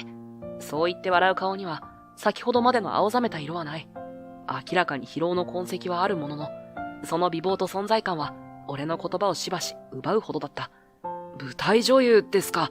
すごいですね。俺は榊。この店の、一応店主というか、うち狭い店ですから、普段はあまり夜遅くまで開けてないんですけど、今日は片付けが押しちゃって残ってたんです。そう説明すると、彼女は少しほっとした表情で首を振った。でも本当に助かりました。今日の稽古ハードだったんです。私貧血気味だし、最近あまりちゃんと食べられてなくて。そこで思い出したかのように、彼女は弁当屋の店内をぐるりと見回した。こんなところに弁当屋さんがあるなんてずっと気づかなかったな。今度またちゃんとお弁当を買いに来てもいいですか？今日の料理すごく体に染みる感じがして。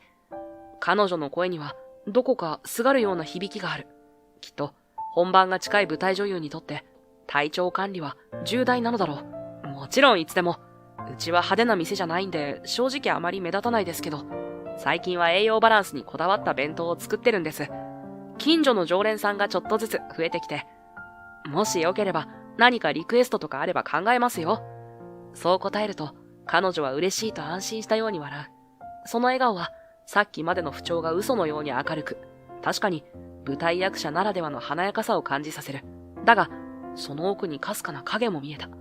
過度なスケジュール、プレッシャー、表には出さずとも、いろいろと苦しんでいるのかもしれない。俺なんかが軽々しく踏み込める世界じゃないが、せめて弁当くらいなら協力できるかもしれない。栄養不足や疲労が原因で倒れてしまうのは、やっぱり見ていて辛いから。それじゃあ、今日は本当にありがとうございました。また改めて、ちゃんと食事しに来ますね。と言って、すみれさんは礼儀正しく頭を下げる。俺は、夜道気をつけてください、としか言えず、彼女を戸口まで見送った。こんな遅い時間だから、タクシーを呼ぼうかと一瞬思ったが、あまり過保護にしすぎるのも失礼かもしれない。彼女には彼女なりのプライドがあるだろうし、俺はただの弁当屋の店主に過ぎないのだから。その夜はなかなか寝つけなかった。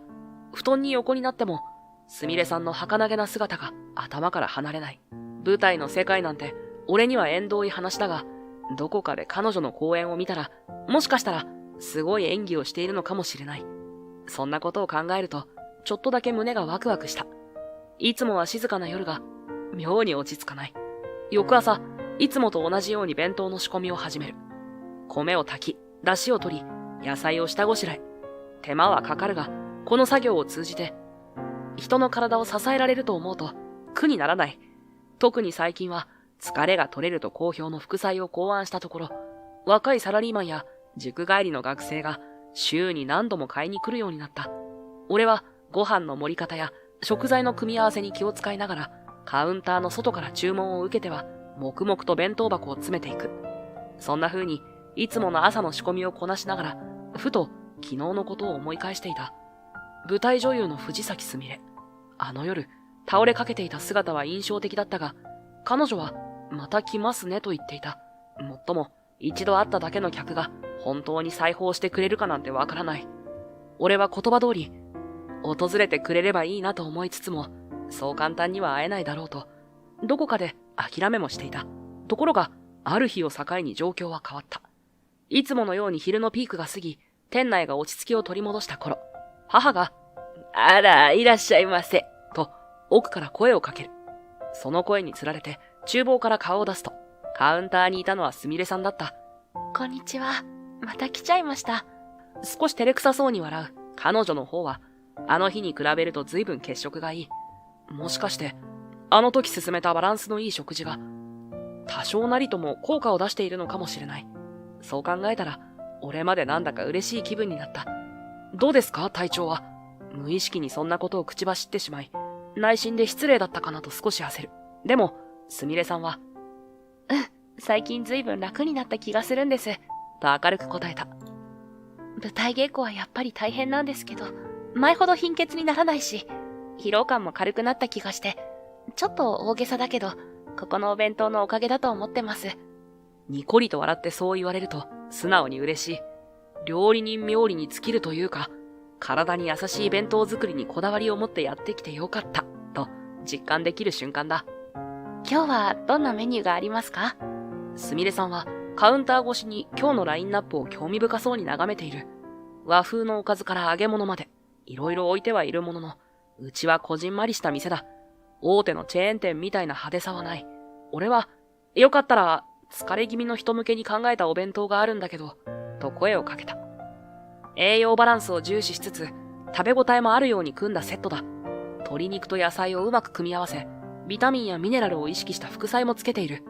弁当の容器に炊きたてのご飯とおかずを詰めて手渡すと、すみれさんは嬉しそうに蓋を開けて香りを確かめ、あ、なんだかほっとする匂い、と小さくつぶやいた。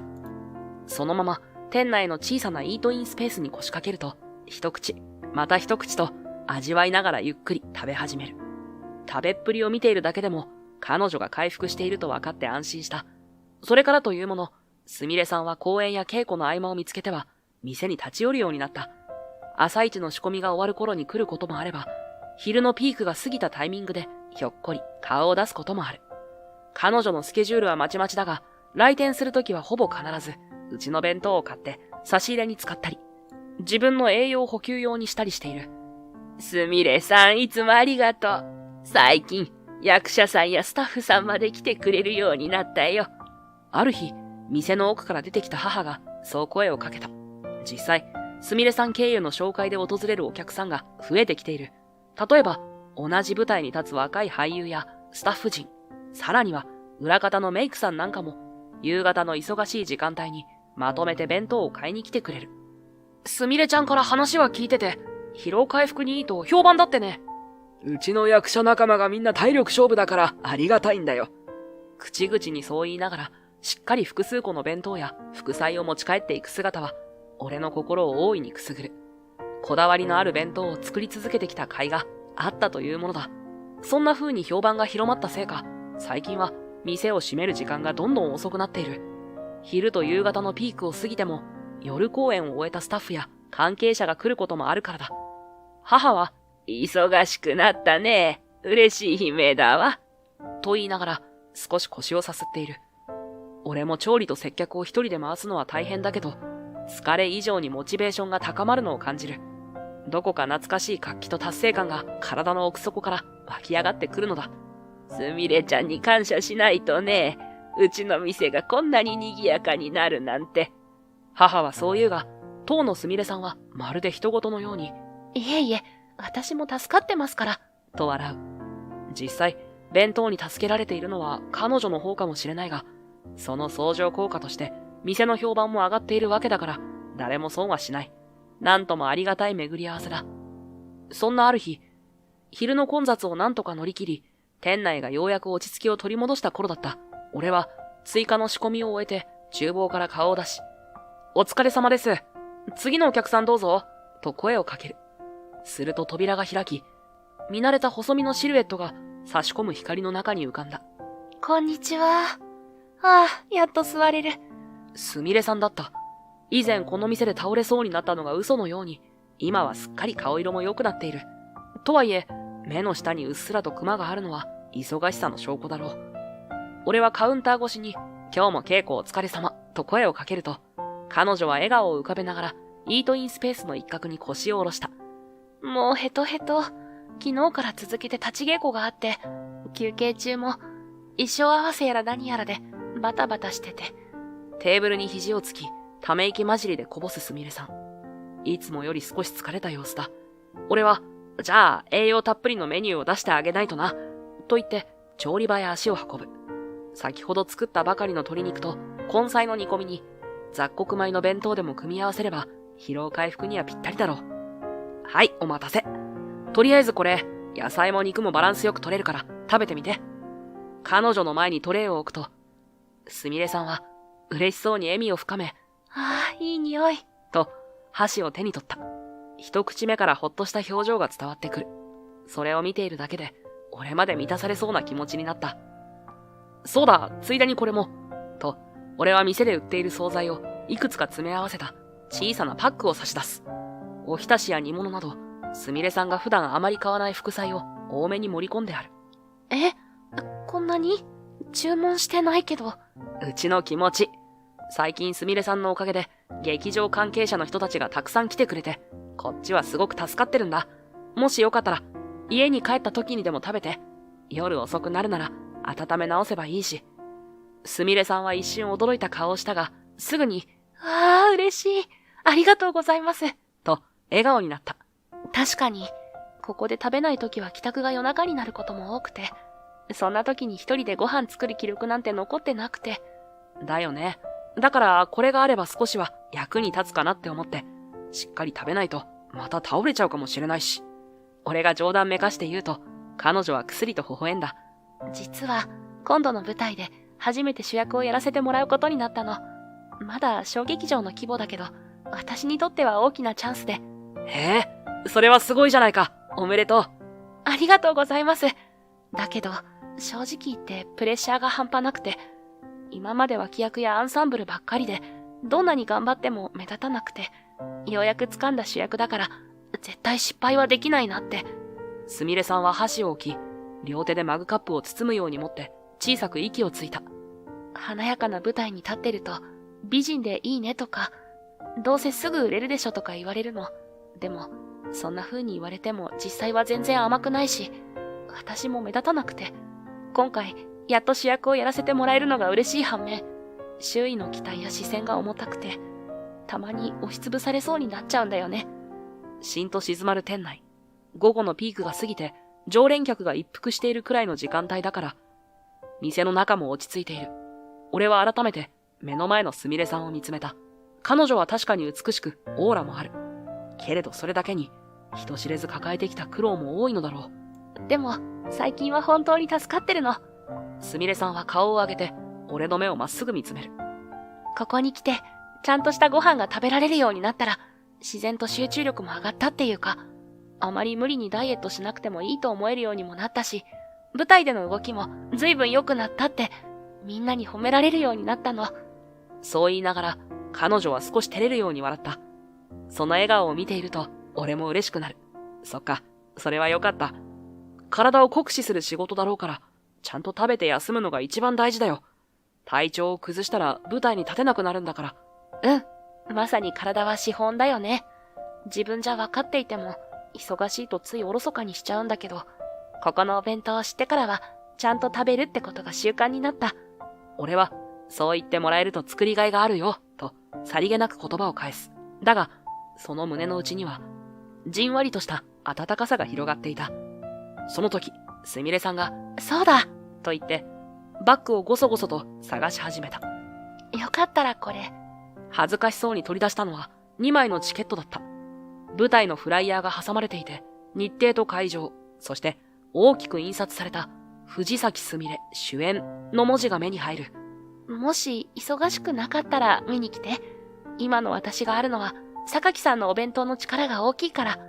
だから、そのお礼と言ったら変だけど、舞台を直接見てほしいなって。差し出されたチケットを見つめながら、俺は少し言葉に詰まった。まさか彼女から舞台に招待されるなんて想像していなかったからだ。いいの？こんな俺なんかが。もちろん。もしよければお母さんもぜひ、主役として立つ舞台を見てもらえたら、私もっと頑張れると思うから。すみれさんは顔をあからめながら、しかし、はっきりとそう言った。そばにいた母が、まあ嬉しいこと。どうするんだい、友也。と楽しそうに笑っている。俺は、そうだな。ぜひ見に行かせてもらうよ。ありがとう。チケットを受け取りながら答えると、すみれさんは心底ほっとしたような笑顔を浮かべる。少し潤んだ瞳が、いかにも彼女が心から喜んでいることを物語っていた。それならよかった。なんだか緊張してきちゃった。チケット渡しただけでこんな調子だと、本番はどうなっちゃうんだろう。すみれさんは照れ隠しに笑いながら、再び箸を手にして弁当に向き合った。横顔には確かに疲労の影も見えるが、それより大きな希望があるのだろう。彼女は自分の力で掴んだ主役という大舞台に人生をかけるつもりで臨んでいる。その覚悟が伝わってくるようだった。食事を終え、持ち帰り用の惣菜パックをカバンにしまったすみれさんは、いつもありがとう。今日は本当に助かりました。と深々と頭を下げる。俺は応援してるよ。無理しすぎないようにな。と声をかけた。頑張るね。そう言い残して店を出るすみれさんの背中は以前よりもずっと強く、そしてたくましく見えた。思わず応援したくなる存在感をまとい始めている。俺は厨房へ戻って、まだ売り切れていない惣菜の在庫を確認しながら、ふとチケットに目をやった。日付はもうすぐそこまで迫っている。忙しい時期に被りそうだが、それでもなんとか都合をつけて見に行きたい。どんな舞台なのか、そして主役として輝くすみれさんがどんな演技を見せるのか、素直に楽しみだ。あんたも嬉しそうだね。母がニヤニヤしながら茶化すように声をかけてきた。俺はうるさいなと言い返しながらも、何とも言えない照れくささがこみ上げてきて、正直動揺していた。すみれさんがこんな俺を頼ってくれるなんて思いもしなかったからだ。ところが、その日を境に、すみれさんがピタリと店に姿を見せなくなった。朝早くから夜遅くまで忙しいのだろうかと思いながらも、さすがに1週間、2週間と顔を見ないと心配になる。せっかく公演が近いというのに、体調を崩していなければいいが、だが、俺から連絡を取る手段もなく、ただやきもきしながら店を開け続けるしかなかった。そんなある日の夕暮れ、仕入れ先の商店街へ足を伸ばした帰り道で、思いがけず、すみれさんにばったり出くわした。俺は思わず声をかける。いやあ、久しぶり。すみれさんは一瞬、どこか気まずそうな顔をした。最近来ないから心配してたけど、体は大丈夫？大丈夫。ありがとう。ちょっと忙しくって。と答える。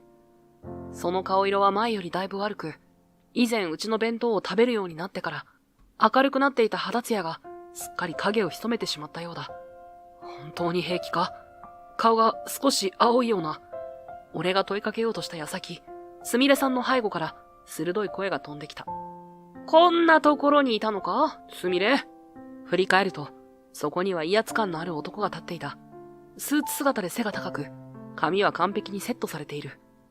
明らかに普通の通行人とは違う雰囲気をまとい、周囲の空気を一瞬で変えてしまうほどの存在感だ。俺はとっさに眉を潜めつつ、どこかで見覚えがあるような気がして息を飲んだ。すると、相手もこちらの顔を見て目を見開く。お前、まさか、榊か？その声に聞き覚えがあり、俺はハッとする。まさか、こんな場所で再会するとは夢にも思わなかった。男は一瞬きょとんとした顔をしていたが、すぐに含み笑いを浮かべ、信じられないというように首を横に振る。はは、笑えるな。お前がこんなところで何してるんだよ。ずいぶん久しぶりだな。言葉だけを取り上げれば、懐かしさも感じさせるが、実際は鋭い目つきと、鼻で笑うような態度が明らかに無別の色を帯びている。昔からそうだったが、この男の言葉には常にトゲがあった。俺も思わず背筋がこわばってしまう。西園寺か。こっちのセリフだよ。まさかこんなところでお前に会うなんて思わなかった。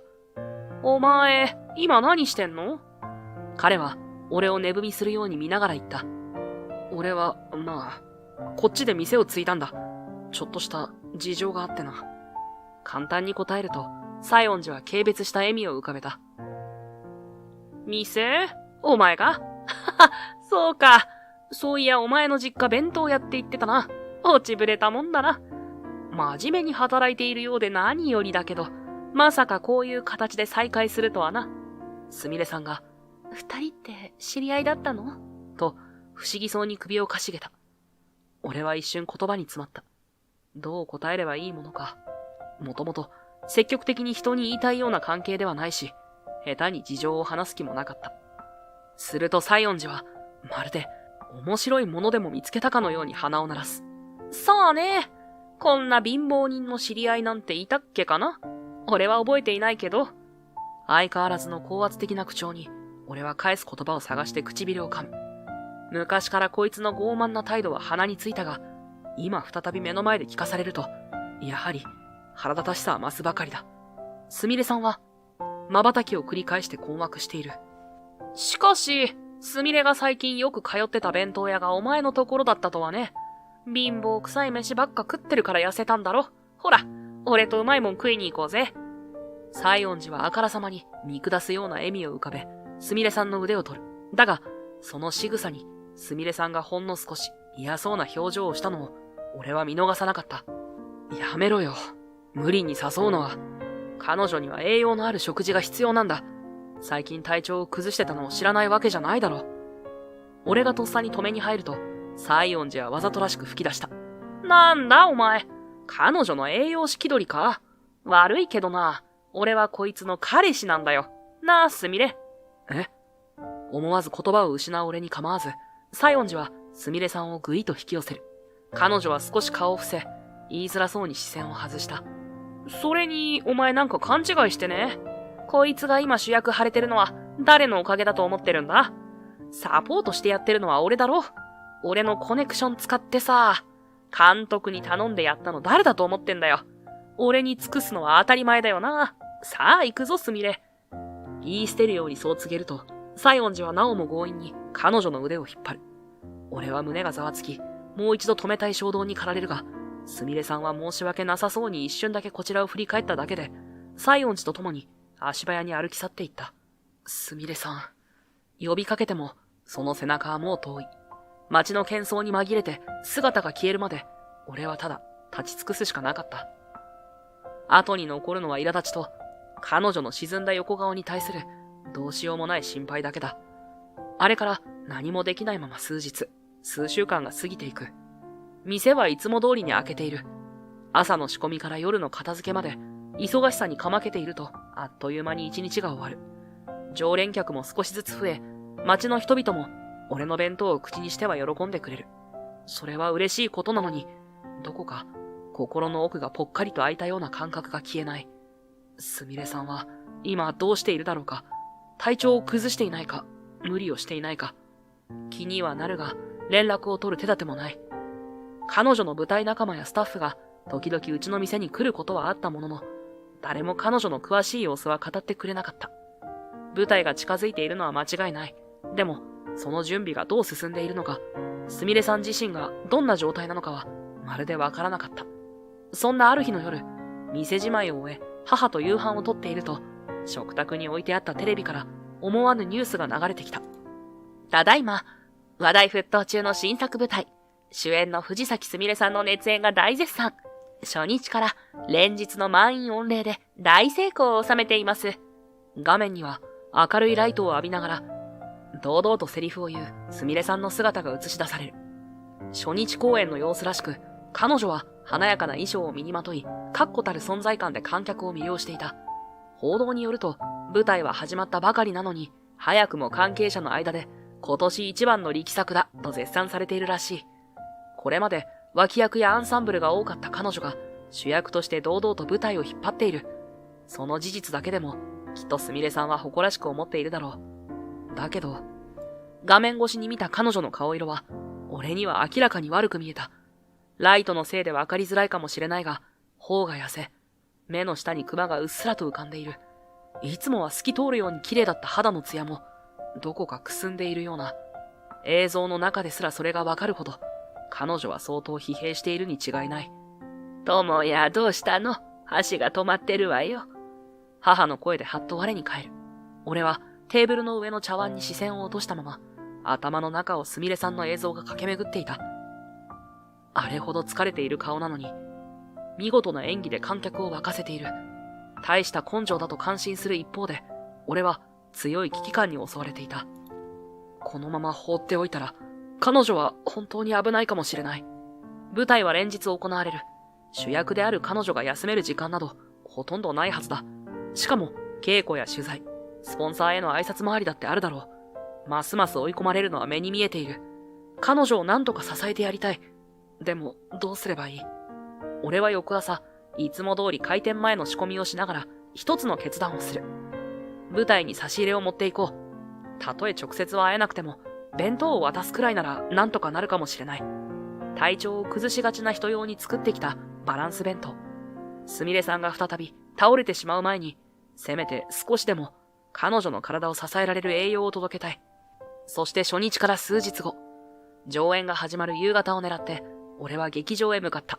普段、駅前の大きなホールにはあまり縁がないが、看板にはすみれさんが主演の舞台の大きなポスターが飾られている。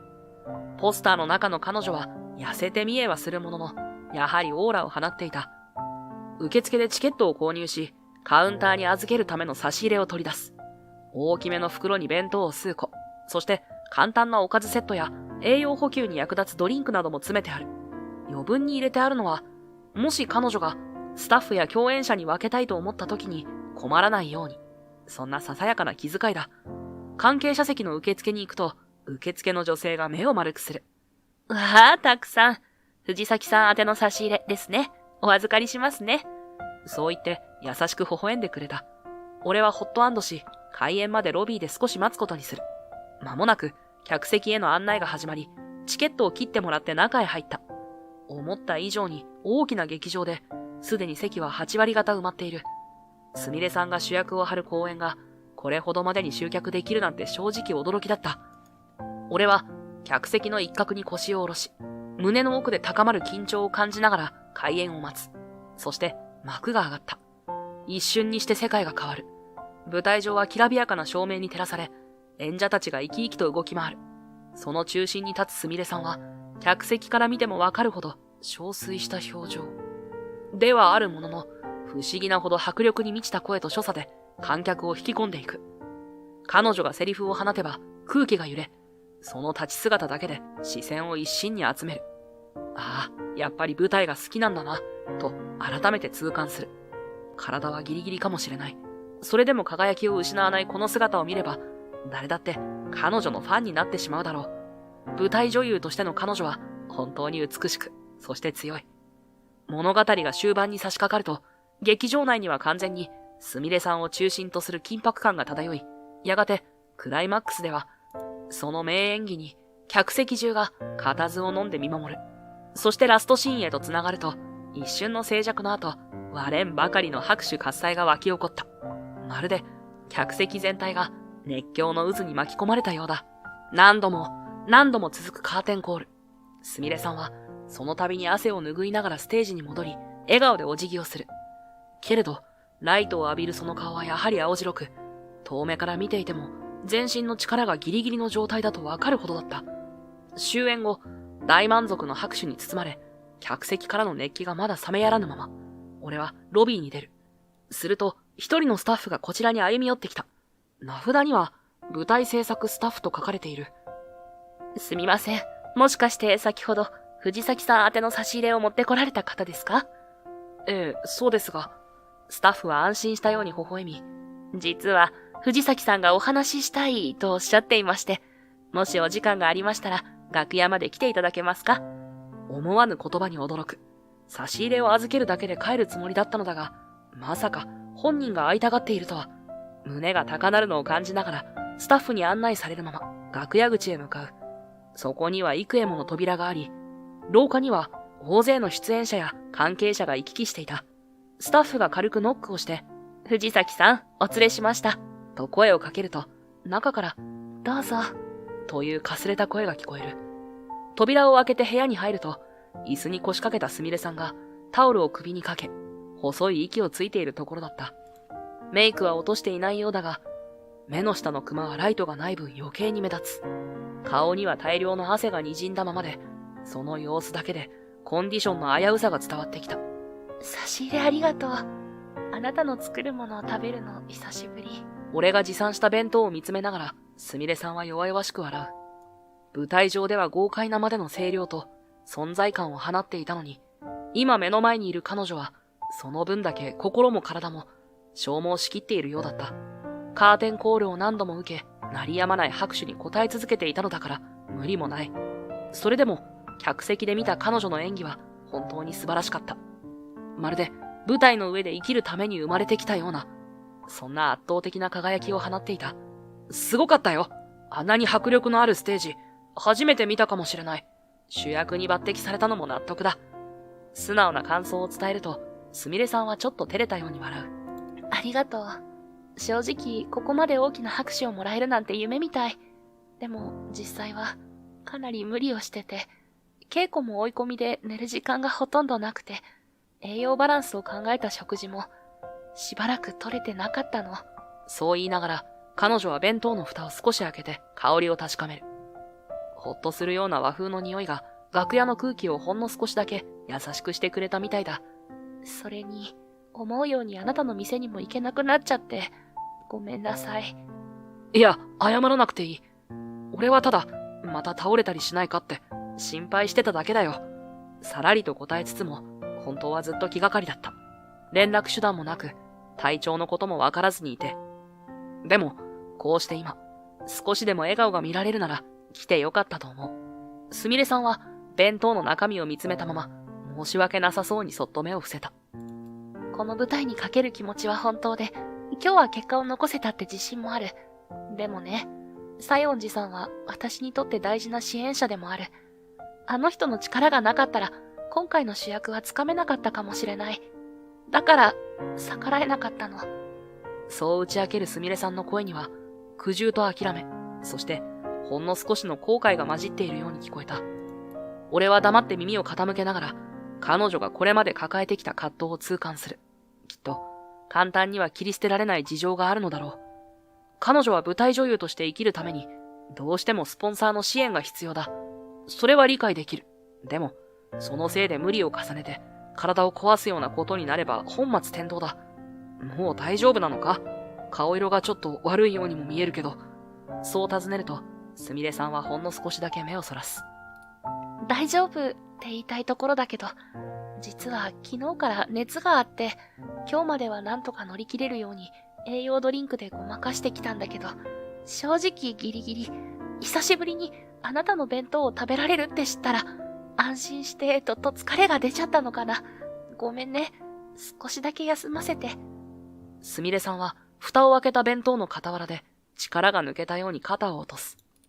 俺は無言のままタオルと常温のペットボトルを手渡した。これで体を冷やしすぎないようにして。本当はすぐにでも横になってほしいけど。すると、そのタイミングでスタッフの一人が扉をノックして、そろそろ次の挨拶回りをお願いします。と声をかけてきた。公演後の挨拶は主役としての重要な仕事だ。関係者やファンが多数詰めかけているだろう。すみれさんは一瞬迷うように目を閉じたが、やがて仕方ないという風に小さくうなずく。わかった。すぐ行きます。本当にごめんね。ゆっくりお話ししたいのに。そう言いかけて、彼女はふとこちらを振り向いた。何か決意を固めたような眼差しだ。俺はその視線に自然と息を飲む。あれから考えた。私、あなたのことが。小さくかすれる声。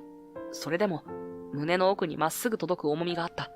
何を言おうとしているのか、どんな思いを伝えたいのか。その続きを待つ俺の目を見つめながら、すみれさんはほんの少しだけ顔をあからめ、だけど真剣な表情で口を開く。あなたのことがすごく大事。こんな言い方じゃダメかな。うまく言えないんだけど、私にとってすごく特別な存在になっているの。今まで私に近づいてくる人は、大抵外見だとか、アクセサリーみたいに扱うだけだった。だけど、ともやくんは違うでしょ？私のことをちゃんと一人の人間として見てくれる気がして、ともやくんの前だと、初めて素の自分でいられるような気がする。飾らない私のことも、ちゃんと受け止めてくれる人なんだなって思えたの。その言葉に、俺の心臓は大きく跳ねた。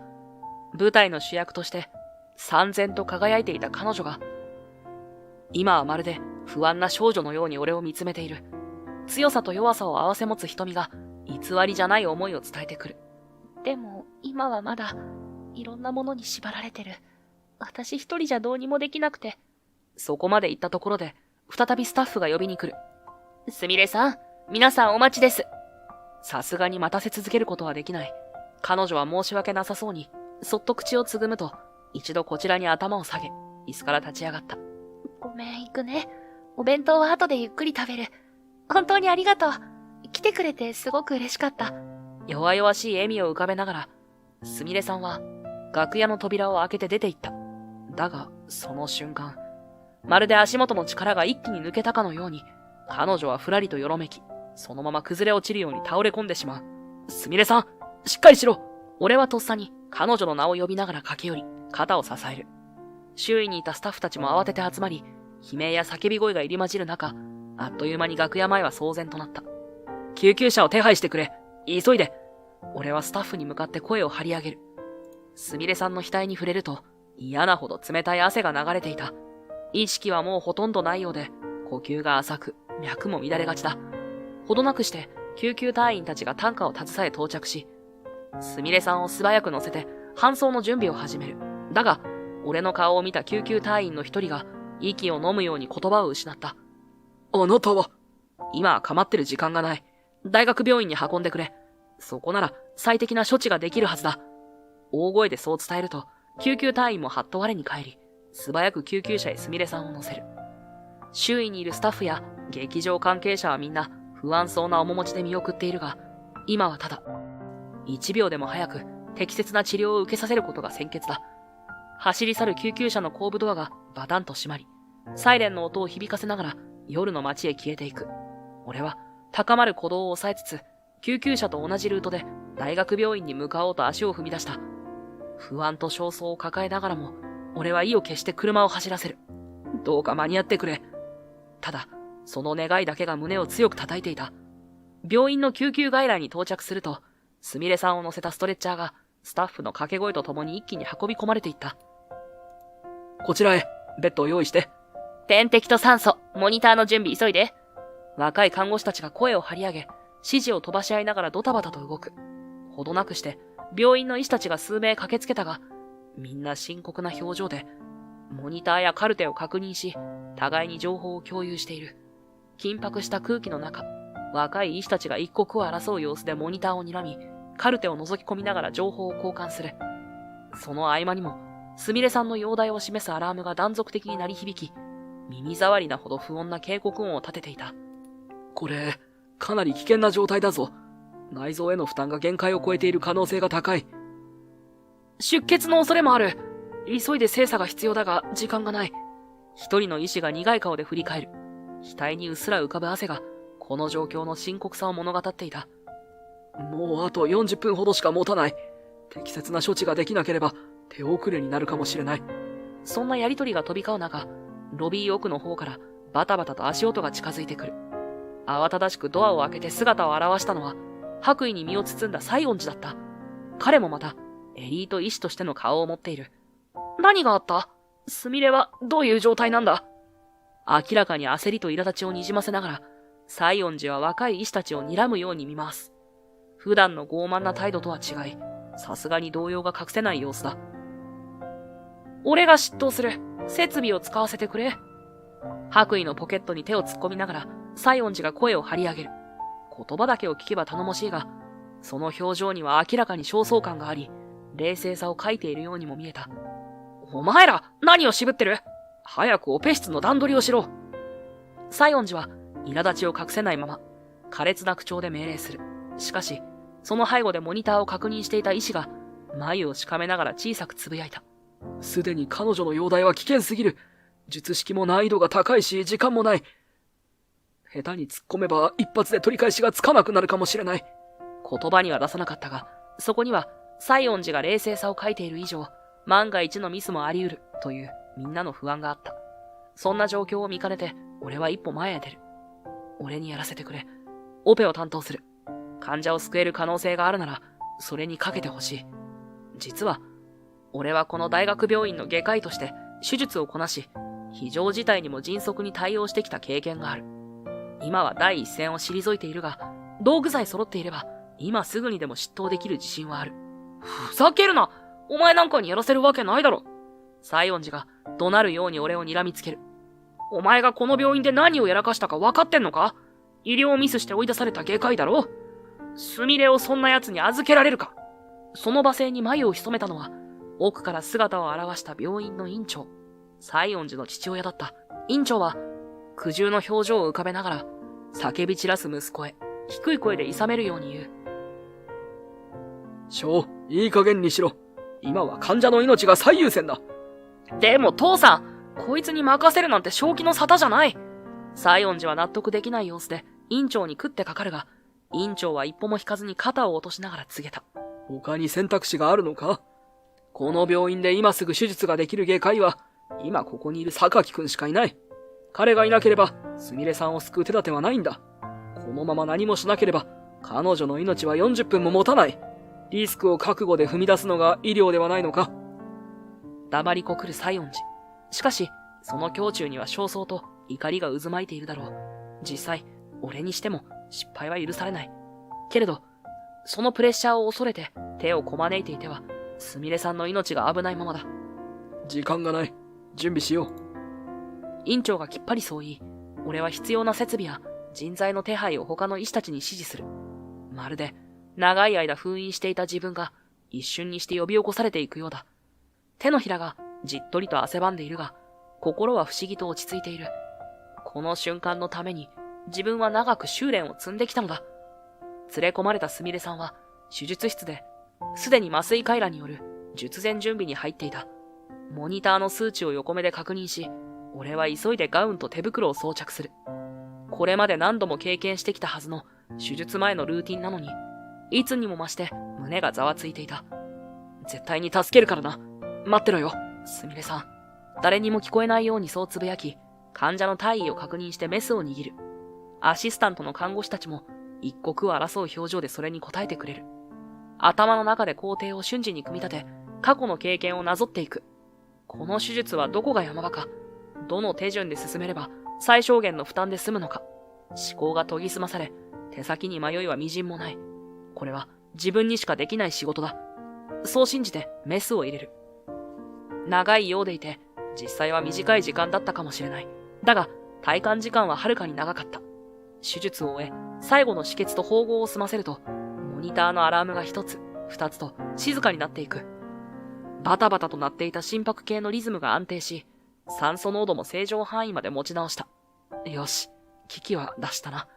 俺がそうつぶやくと、看護師や麻酔科医が思わず安堵の息を漏らす。まだしばらくは経過観察が必要だが、少なくとも致命的な状態からは脱したと見て間違いない。ICU のモニターが規則正しいリズムを刻んでいるのを確認して、ようやく俺は長い息を吐いた。手術は成功したものの、まだ完全に安心できるわけではない。極度の疲労から体にかかったダメージが大きかったすみれさんは、当面の間 ICU での集中管理が必要になる。ありがとう、榊くん。やはり君の腕は素晴らしい。そこへやってきた院長が改めて深々と頭を下げる。遠巻きに見つめていた若い医師たちも顔に安堵の色を浮かべていた。俺はまだ安心はできません。経過観察が最優先です。とだけ短く告げ、病室の隣に用意された休憩スペースへ足を運ぶ。すみれさんは静かに眠りについている。手術直後で意識は戻っていないが、いつも苦しそうだった呼吸がだいぶ整ってきたように見えた。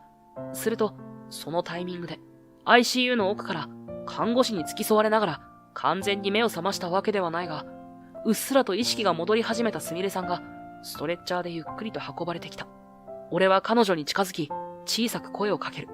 すみれさん、わかるか？大丈夫だ。もう手術は終わったから、ゆっくり休んで。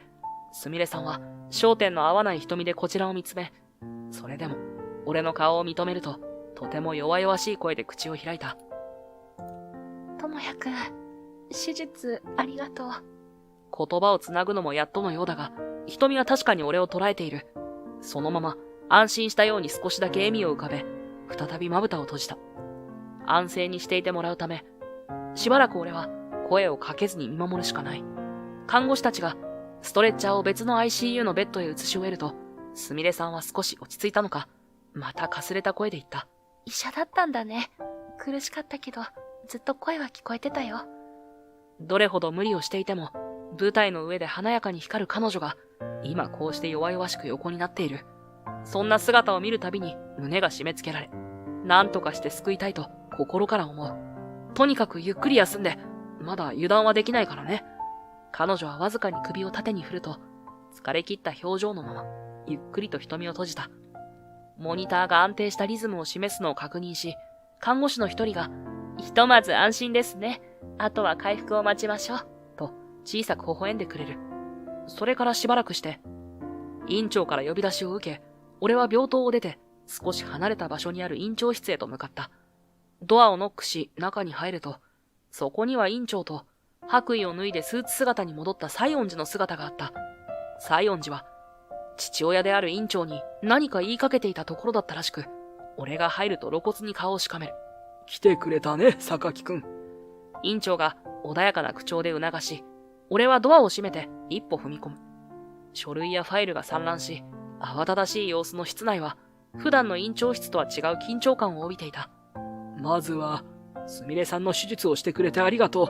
君のおかげで彼女は助かった。できれば、今後もこの病院に戻ってきてもらえないだろうか。父さん、本気で言ってるの？西園寺はその言葉を聞くや否や、驚きと苛立ちの入り混じった声を上げる。院長は息子を一別すると、小さく息をついた。榊くんが病院を去ったきっかけとなった医療ミスの件だが、実はあれが本当に彼の責任だったのか、どうしても信じられなくてね。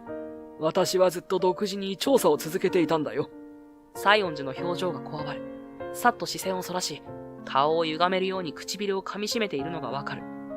どういうことですか？俺は静かに問いかける。院長は手元の書類をめくりながら静かに言葉を続けた。みんな恐れて口を閉ざしていたが、ある清掃スタッフの女性が真実を見たと証言してくれたんだ。深夜の手術室で、榊くんではなく、別の誰かがこっそり薬剤の分量をすり替えていたところを目撃したとね。どうやらさすがに掃除のおばちゃんまでは圧力をかけられなかったらしいな。一瞬、室内の空気が張り詰める。院長は書類の束の中から証言のメモらしきものを取り出す。そこには、清掃スタッフが院長へ伝えたという内容が克明に記されていた。その清掃スタッフの女性が言うには、榊先生は廊下で見かけると、いつもありがとうございますって声をかけてくれたそうだ。下っ端のスタッフにまで気を配る医師は珍しいと感心していたらしいよ。だけど、言いにくいんだけど、西園寺先生の方はあまりにも陰銀無礼というか、見下されたような物腰で、あまりいい印象がなかったとね。いわゆる監視の穴といったところか、偉いと思ってる人間ほど見落とすんだよ、周囲の目線を。おかげで、疑惑の真偽を確かめる糸口を得ることができた。院長の声は静かながら含むものがあった。やがて彼は書類をテーブルにそっと置き、改めて西園寺を見据える。この証言と監視カメラの映像、さらに複数の断片的な報告が合わさった結果、どうやら榊くんの医療ミスとされていた件は誰かの工作によるものだと判断せざるを得ない。そしてその誰かが誰であるかも想像に難くない。そう言いながら院長は西園寺の名を出さなかったが、その視線は明らかに彼へ向いていた。口を開くこともできずうつむく西園寺の肩が小刻みに震えているのがわかる。静寂が落ちた部屋の中で、ただ一枚の証言メモが真実を暴いた鍵としてその存在感を放っていた。俺にはどうしても必要だったんだ。あの時どうしても外科部長の座を勝ち取るためには敵を排除しなきゃいけなかった。優秀だと評判の榊がいれば、いつまでも俺は父さんの影に隠れるままだと思ったんだ。父さんは院長だから、いずれ俺に継がせようとしてくれてはいた。でも、病院内では院長の息子としてだけ見られて、誰も本当の実力なんて認めちゃくれない。患者が増えれば増えるほど、手術が成功すればするほど、周りは院長のコネだろう。後ろ盾があるから気が楽なんだと陰口を叩く。だけど、実際はプレッシャーばかりだった。何をしても、院長の息子だから当然だって言われる。俺がどんなに努力しても、どんなに研究しても、結局院長の七光でしかなかった。西園寺は、震える手を握りしめ、苦しげに続ける。その上、当時から榊は天才外科医なんて言われてた。俺なんかよりずっと若いのに、患者からも看護師からも慕われて、父さんにまで一目置かれていた。正直、嫉妬で押しつぶされそうだったんだよ。何をやっても、結局は、榊の方が評価される。俺は院長の息子のプライドを保つために一生懸命になっても、誰も俺を真の実力者だなんて思っちゃいない。だから、いっそ、榊を排除するしかないって、そう思ったんだ。その言葉に、院長は重々しく目を閉じ、深い短足をつく。そして、まるで息子が幼い子供のように見えてしまうのか、悲しそうに眉を潜めて首を振った。お前がそんな卑劣な手段を使うなんて思わなかったよ。外科部長の座だろうが、院長の座だろうが、人を貶めてまで手に入れたところで、本当の意味での信頼など得られない。まして、医者として何より大切な信用と、患者の命に関わる行為を歪めるなんて、到底許されることではない。院長の厳しい言葉に、西園寺は一瞬、食ってかかりそうになったが、結局何も言えず、悔しげに首を垂れた。院長は苦々しげにもう一度息をつくと、静かに言葉を紡ぎ直す。医者は患者の命を守るために存在する。名声や地位を追い求めるのは悪いことではないが、あくまで人を救うための手段であり、それ自体が目的であってはならない。お前はその順番を取り違えたんだよ、翔。西園寺は何も返さず、小さく拳を震わせるばかりだった。彼が心のどこかで本当に求めていたのは、父からの真っ当な評価と、周囲からの神聖な信頼だったのかもしれない。けれど、それを得るための手段を誤ったことが、今や取り返しのつかない傷となって、彼自身をも蝕んでいた。院長室での一件から数日後、すみれさんは ICU での集中治療を経て、無事に危機的な状態を脱した。医師や看護師の手厚い看護が功を奏し、少しずつだが確実に回復に向かっている。そうは言っても、高熱や疲労、内臓へのダメージは大きく、舞台に立てるまでには相応の時間が必要だと医師たちは判断した。そして、舞台サイドでも、すみれさんの体調悪化のニュースはすぐに大きく報じられた。代役がいながらも、舞台は成功を収めた。すみれさんの演技が絶賛され、今後大きな仕事のオファーが舞い込んでいるという明るい報道にシフトし始めている。マネージャーも復帰公演に合わせて何本か新作の企画書が届いていますと、病室にやってきては嬉しそうに話をしていた。すみれさん自身もリハビリを兼ねてゆっくり体力を取り戻しており、医師たちからはもう少しで一般病棟へ移れるだろうと太鼓判を押されている。そして俺は今またこの病院に医師として戻ってきている。何があったとしても、人を救う力を捨てる必要はないんじゃないか。君さえ望めば、病院は君を歓迎する。院長はそう言って頭を下げてくれた。さらに、過去の医療ミス疑惑についても、じきに公式声明を出すという。あれは俺のミスではなく、第三者の工作によるものだったのだから。しかし、俺は一つ気がかりを抱えていた。店のことだ。弁当屋を継いでから、ようやく少しずつ評判が高まってきたのに、今度は俺が医師として復帰するとなれば、また店を手放すことになるのか？母はどう思うだろう。そう思って、すみれさんのお見舞いで病院に来ていた母を捕まえ、思い切って相談してみた。というわけで、院長から正式に戻ってこないかって言われてるんだ。でも、店はどうする？母さん一人に任せきりなんて無理だろう。俺が遠慮がちに言うと、母は笑いじわを深く寄せながら、手をひらひらと振った。何言ってるの、友や。あんたがいろいろ工夫してくれたおかげで売り上げも伸びて、常連さんも増えたし、人気メニューも定着したじゃない。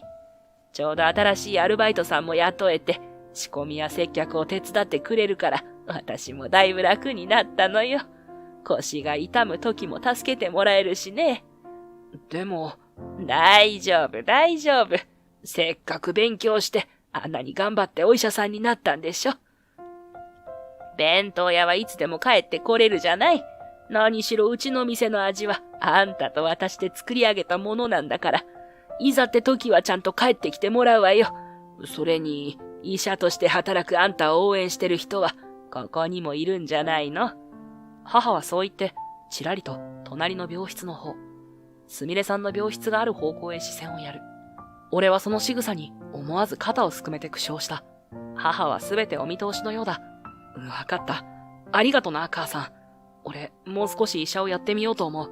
うん。弁当屋は私とアルバイトさんでしっかり守っておくから、何かあったらいつでも帰ってきなさい。どっちが欠けても、榊の味は成り立たないんだからね。母の言葉を聞いて、胸の中がじんわりと温かくなった。一方その頃、西園寺はというと、お前はしばらく休職しろ。外科部長の座はもちろん、すべて白紙だ。患者を危険にさらした罪は重い。院長からの言命を受け、西園寺は激しく動揺していた。医師としてのキャリアを大きく傷つける結果になり、院長の息子としての立場も大きく揺らいだ。しかし、これは自業自得でもある。院内の誰もが彼の不正行為を知るわけではないが、少なくとも上層部は把握しており、彼に対して厳しい処分を下すだろう。院長室を出るとき、すれ違いざまに西園寺が小さくつぶやいた。すまなかったな、榊。ふと足を止めて振り返ると、彼はわずかに眉を寄せ、うつむきながら拳を握りしめている。これまで出会ったどんな西園寺とも違う、弱々しくも正直な姿。お前は、あんなことしなくても、十分に上に行ける腕だろ。昔から優秀だって言われてたじゃないか。焦らなくてもよかったんだ。西園寺は苦しそうに唇を噛み、顔を上げかけたが、やはり視線は床へと戻る。わかってる！わかってはいたんだが。それ以上は言葉にならなかった。俺は静かに息をつく。彼がどれほど孤独だったのか、どれほど認められたかったのか、それが全て免罪符になるわけじゃないにせよ、今の彼の姿を見れば、少しだけ想像はつく。一拍の沈黙があった後、西園寺は振り絞るように言葉をついた。すみれのこと頼む。あいつには、俺じゃダメだ。あいつの彼氏だなんて言ったけど、そうじゃない。あいつが一番わかってるんだ。それでも俺は、そこまで言うと、悔しげに唇を震わせた。ああ、心配しなくてもちゃんと支えるよ。お前の代わりにどうとかじゃない。もともと、彼女は自分の力で舞台に立ちたいってだけだから、俺は医者として、友人として、できる限りサポートしていく。それでいいよな。西園寺は顔を伏せたまま、小さくうなずいた。彼なりの和解なのだろう。じゃあな。元気でいろよ。俺はその言葉を最後に院長室を出た。数週間後、すみれさんは ICU を出て、一般病棟での療養を終え、ようやく退院の日を迎えた。まだしばらくは通院やリハビリが必要だが、彼女の回復力は医師たちの予想を上回る速さだった。病院の正面ロビーを抜けると、外には明るい日差しが降り注いでいる。退院手続きを終えたすみれさんは、まだ完璧とは言えない足取りで、それでも嬉しそうに空を見上げた。ああ、やっぱり、外の空気は美味しいね。はは、そうだな。無理しないように。俺が隣で支えながら苦笑すると、すみれさんは少し照れたように頬を染める。復帰はいつ頃になりそうなんだ？劇団の人たちも、私の体を最優先にしてくれてる。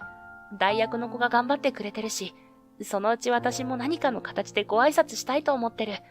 舞台は一旦あの子が最後までやるけど、次回公演以降いろいろ新しい企画が来てるんだって、ちゃんと回復してから挑戦するつもり。そういうすみれさんの瞳には確かな決意が宿っている。もう無理にスケジュールを詰め込み、体を壊すようなやり方はしないだろう。自分のペースでしっかりと準備をして舞台に立とうとする姿勢が見て取れた。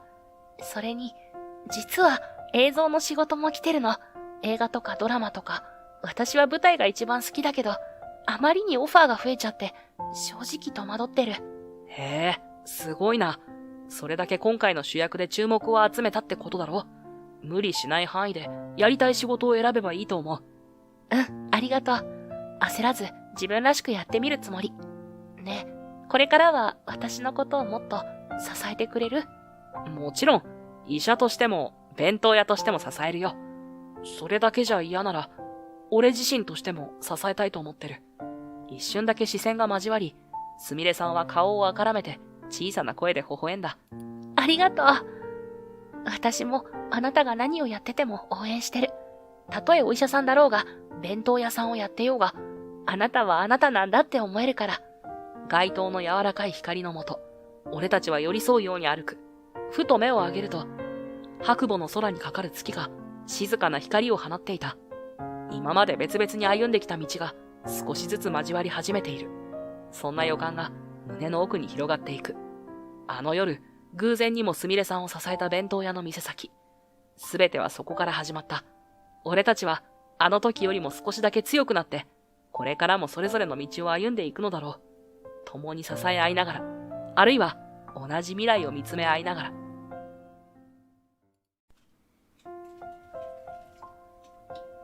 もう終わりだ。指揮者が倒れたんだ。指揮者不在での演奏は無理だ。最終演目はなし。君の歌う出番はなしってことだよ。コンサートホールの舞台裏で飛び交う悲鳴とざわめき。そこには、今まさに最後の演目でステージに立つはずだったオペラ歌手、月島由美が絶望に肩を震わせていた。そこに、スポンサーの社長が嫌味な顔をして言い放つ。残りの出演者は月島さん一人だけだろう。申し訳ないが、ここでコンテスト終了にして結果を出すしかないんじゃないのかね。指揮者なしでどうやって歌うというんだ。オペラは独唱会じゃない。ステージが成り立たないのに、無理を押し通すのはむしろ他の出場者たちに失礼だろう。その言葉に周囲が凍りつく。彼女は今にも泣きそうな顔で唇を噛んでいた。ここまで積み重ねてきた努力がこんな形で終わってしまうのか。しかし、その時、警備員の身分でありながら、思わず彼女とステージを救いたい一心で声を上げる。ちょっと待ってください。演目を続ける方法あります。俺が指揮します。だが、社長はあざけるように眉をつり上げ、鼻で笑う。おいおい、警備員のあんたが指揮なんて聞いたことがないぞ。そんな素人指揮でオペラが歌えると思うのか？あまりに唐突な俺の行動が、彼女の人生はもちろん、多くの人々を巻き込む大逆転劇につながるとは、この時、誰も想像していなかった。俺の名前は、笠井空という、昼夜逆転生活を送る派遣の夜間警備員だ。今は、私立のコンサートホールで働いている。夜間の建物というのは、静かさの中に少しの不安感をかき立てるような何かがあった。おそらく、コンサートホールという場所柄もあってか、自分の足音がやけに響く気がするから、かもしれない。そんな中を施錠確認をしながら、ライト一つで俺は歩き、ようやく防災センターへ帰ってきた。ただいま戻りました。異常なしです。戸田さん？戸田さん？先輩である戸田さんは、俺の声が聞こえていないようだった。よく見るとイヤホンをしていた。しかし、さらに覗き込むと、彼は船を漕ぎながら熟睡していた。あれ、笠井さん？俺寝てたっすか？やべえ。どこまで聞いたっけ？スマホの音楽アプリを焦りながらいじっている彼は、戸田さんという。大学生なのだが、ここの夜間警備業の俺の先輩だ。なので、俺はさん付けで呼んでいる。スマホを覗き込むのは失礼なので、俺は懐中電灯を保管場所へ戻しながら、彼へ問いかけた。何を聞いていたんですか？俺、流行りの曲は疎いですが、懐中電灯を戻し、戸田さんの方を振り返ると、すぐ眼前に真剣な顔をした戸田さんがいたのだ。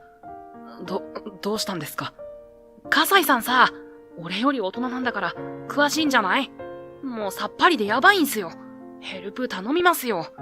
全く話が見えないのは、ジェネレーションギャップというものなのだろうか、と少し思いつつ、俺が言葉に詰まっていると、戸田さんはさらに切羽詰まった声で懇願してきた。オペラですよ、オペラ。オペラ？俺たちは休憩中に作戦会議を開くことになった。というより、戸田さんのお悩み相談室といった感じだろうか。ダチに紹介された子が今度デート行こうって、これは来たーって思ってたんすけど、その子の趣味オペラ鑑賞とか初耳で、チケットまで送られてきて、かっこ悪いとこを見せたくないし、でも聞いてもわけわかんねえし、どうしたらいいと思うっすか？初デートで印象を良くしたいから、慣れないオペラを勉強する。俺はついふふっと笑ってしまった。戸田さんは、一見今時と言われるような見た目と言動だが、学生らしさを感じさせる、その純粋な努力に協力したくなってしまった。俺はコンサートのホームページを確認しながら戸田さんに言った。俺、オペラとかクラシックは好きな方なので、役に立てるかもしれません。このコンサートはモーツァルトか。結構メジャーどころですね。マテキ、フィガロの結婚。おー、なんか、笠井さんかっけえ。で、俺どうしたらいいっすかね。俺は簡単に各曲のポイントをレクチャーし、何より寝ないこと。だと戸田さんに言った。そして、俺の感じた大切なことを彼へ伝えた。多分ですが、彼女さん優しい人だと思いますよ。え？俺は彼に自信を持たせるように笑顔を向けた。戸田さんがオペラに明るくないことは分かってらっしゃると思います。でも自分の趣味を知ってほしかった。だから聞いたことあるかもって演目のコンサートに誘った。そう俺は思います。戸田さんはだんだん顔を真っ赤にしながら拳を突き上げ気合を入れ出した。それから俺は逆に戸田さんから流行りのロックを教えてもらった。いつもよりあっという間に午前シフトの人との交代の時間が来て、一日の仕事は終わった。笠井さん、デートまでレクチャーよろしくっす。お疲れ様でした。戸田さんと別れ、俺はいつもの帰り道を歩き出した。夜の終わりと朝の狭間の、まだぼんやりと星が見えるようなこの時間が俺は好きだった。家にはポツポツと明かりがつき始めているが、この表現しがたい景色と静寂を独り占めできている時間に特別感を持っていた。だが、その静寂は突然破られたのだった。話してください。この酔っ払い。女性の叫ぶ声が突然聞こえてきたのだ。俺は声のする方へ急いだ。状況も人数もわからない以上、走って音を立てるのは危険だ。俺は静かに、そして最大限の早歩きで声の方へ向かった。そこは薄暗い街灯がチカチカとしている路地の行き止まりだった。そして男性二人組に女性が腕を掴まれていたのだ。俺らが酔っ払いだ。お嬢ちゃんもそうなんだろ。こんな朝っぱらに鼻歌歌って歩いてるなんてさ。酔っ払い同士今から楽しもうってだけじゃん。そうそう。てか超可愛くね。いや、誰か助けて。おいおい、今何時だと思って、なんだ。下品な言葉が飛び交う中、突然大音量で今流行っているらしいロックサウンドが轟き出した。突然の出来事に女性の腕を掴んでいた男の手が緩んだのを俺は見逃さなかった。俺はキョロキョロしているもう一人の男の横をすり抜け、腕を掴んでいた酔っ払いに走りの勢いに乗せて思いっきりタックルをお見舞いした。うわっ！肘が溝落ちにヒットし、男は情けない声を上げながらその場へ倒れ、仲間も急いで駆け寄った。予想通りの隙ができたのだ。早く俺の手を掴んで逃げますよ。はい。戸田さんから勧められたロックミュージックを止めるのも忘れながら、俺は彼女の手を引き、明るい場所まで走り続けた。体力には自信はあるが、運動神経がいいわけではない。近くのコンビニへ着いた頃には、俺の足は悲鳴を上げていた。大丈夫ですか？助けたつもりの相手から心配されるのは、なんとも情けないものがあった。俺はようやく音楽を止め、ずっと手を引いていた彼女の顔を見た。黒のロングヘアは、あれだけ走ったというのに乱れず、元の場所へ戻っていた。そして、酔っ払いと同じ意見なのは尺だが、少し切れ長で、綺麗な目をした女性だった。急にこんなところまで連れてきてしまって、申し訳ないです。どこも怪我はありませんか？怪我なんてそんな、助けていただいて、本当にありがとうございます。お時間あれば何か飲みませんか？お礼に。コンビニですけど。彼女に引っ張られるがまま、俺たちはコンビニのイートインスペースでカフェラテを飲むことにした。仕事が終わってからの出来事が非日常すぎて、今女性とコンビニでお茶をしているのも夢なのではないかと思うほどだった。彼女は月島由美さん。居酒屋でのバイトを終えて帰る途中に奴らに捕まってしまったらしい。あんな経験は初めてでした。いつも通り夜と朝の間みたいな空を眺めながら歩いていたら、あんなことに。確かに、朝にあんなことしてくる輩がいるなんて、日本の住宅街では考えもしないです。もっと早く助けられればよかったのですが、申し訳ない。カップを握りながら、俺が眉を下げてそう言うと、彼女は首を大きく横へ振った。そんな、笠井さんに助けてもらえただけで運が良かったと思ってます。声量には自信があったんですけど、恐怖で大声が出せないなんて、私ダメだな。でも、大音量のロックが聞こえてきたときは、安心よりびっくりしてしまいました。もう笑って話してくれている月島さんの表情に安心し、俺もまた笑顔で話し出した。海外で同じような経験があって、その時は息の続く限り歌ったんですが、空気を震わせるような音に驚くのは万国共通ですね。まあ、友人の話なんですが、月島さんは少し考え込む顔をしたかと思うと、カフェラテを一口飲んだ。笠井さんって、海外にお友達がいるんですか？何か音楽関係の。彼女は、俺のプライベートを聞くことを、少し申し訳なく思ってくれたのだろう。俺はこくりとうなずいた。昔の話ですよ。海外の音大でオペラを専攻している友人がいたんです。結局、その道へは進まなかったのですが、彼の影響で俺もオペラ好きになったんですけどね。俺は先ほどより人が通り出した道を眺めながらカフェラテを口まで運んだ。その時、何の前触れもなく、月島さんがゼロ距離まで顔を近づけてきたのだ。葛西さん、そのお友達とお話しさせてもらうことってできませんか？お願いします。興奮というより、藁にもすがるような目、というのだろうか。そんな表情で、彼女は俺へ懇願してきた。俺は極力落ち着きつつ、立ち上がりそうな月島さんを席へ座らせた。申し訳ないんですが、彼とはもう疎遠なんです。連絡先もわからなくて。月島さん、海外に興味があるんですか？海外というか、実は私、オペラ歌手を目指してるんです。え？戸田さんに続き、またオペラ関係のことが起きたことに、俺はつい声を出してしまった。趣味にしていたとはいえ、オペラのことを話す機会が久々すぎたからだった。それがこう立て続けに来て、しかも今度は歌手志望だ。自分から海外の話をしてしまった以上、月島さんの話を中途半端に終わらすわけにはいかなかった。月島さん、音大生なんですか？俺の問いに、月島さんはカフェラテの入ったカップで手を温めながら、ゆっくりと話してくれた。いえ、音大どころか大学も出ていません。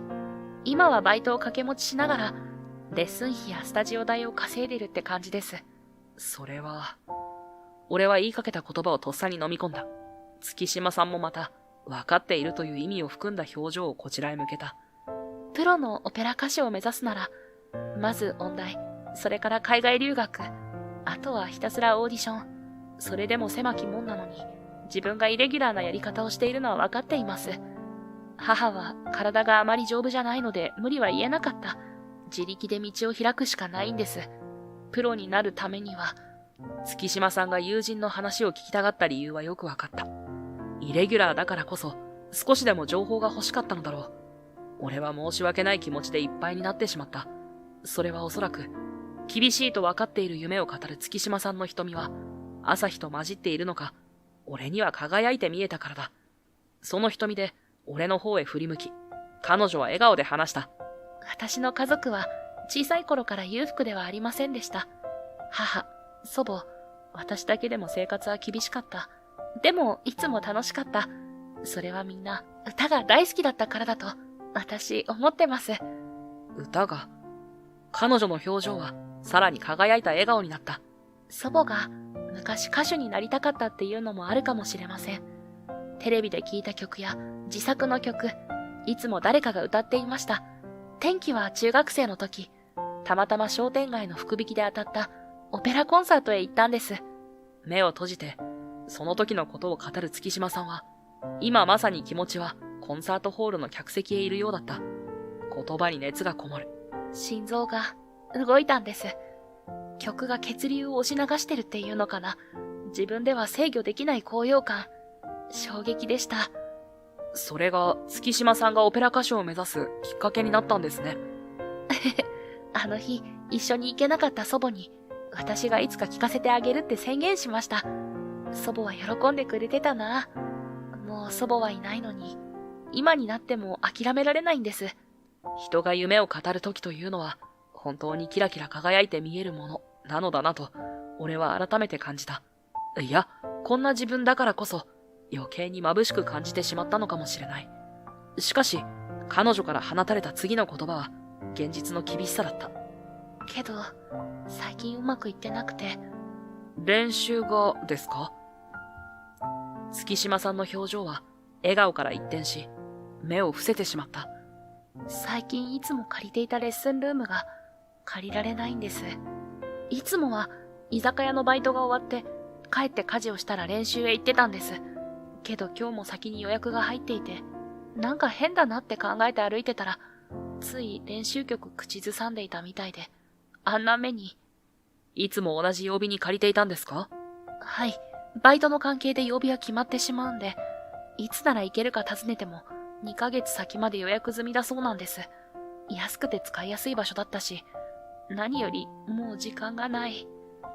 月島さんは少し感情的になっている自分に気がついたのか、キュッと口をつぐんだ。確かに、狙い定めたかのように、彼女と同じ日の予約を取るというのは、俺も違和感を感じた。しかも2ヶ月間もだ。オペラとなると、やはり防音室での練習は欠かせないだろう。俺は改めて月島さんの顔を見た。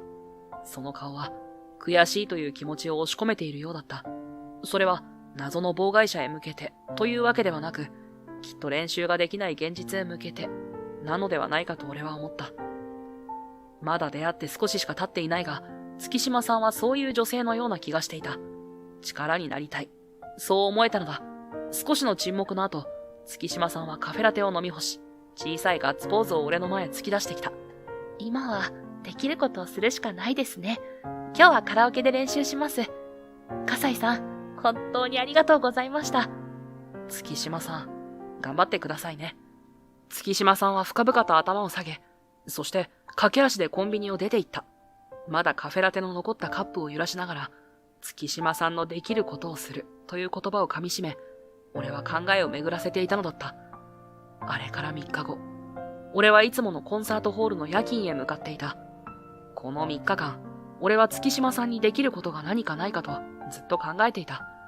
よくよく考えてみれば、連絡先も交換していないのだが、できることはしておきたかった。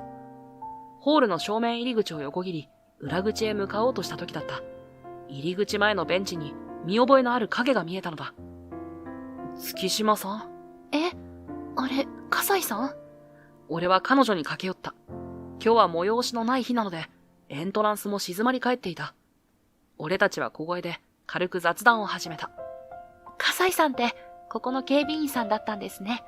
助けてもらっていながら連絡先も聞いていなかったのを後悔してたんです。会えて本当によかった。そんな、気にしなくていいんですよ。それより、こんなところでどうしたんですか？俺の問いに、月島さんはちらりと総合案内の方を見て、少し気落ちした声で言った。やっぱり、ちゃんとした場所で練習したくて、直接ホールへ相談しに来たんです。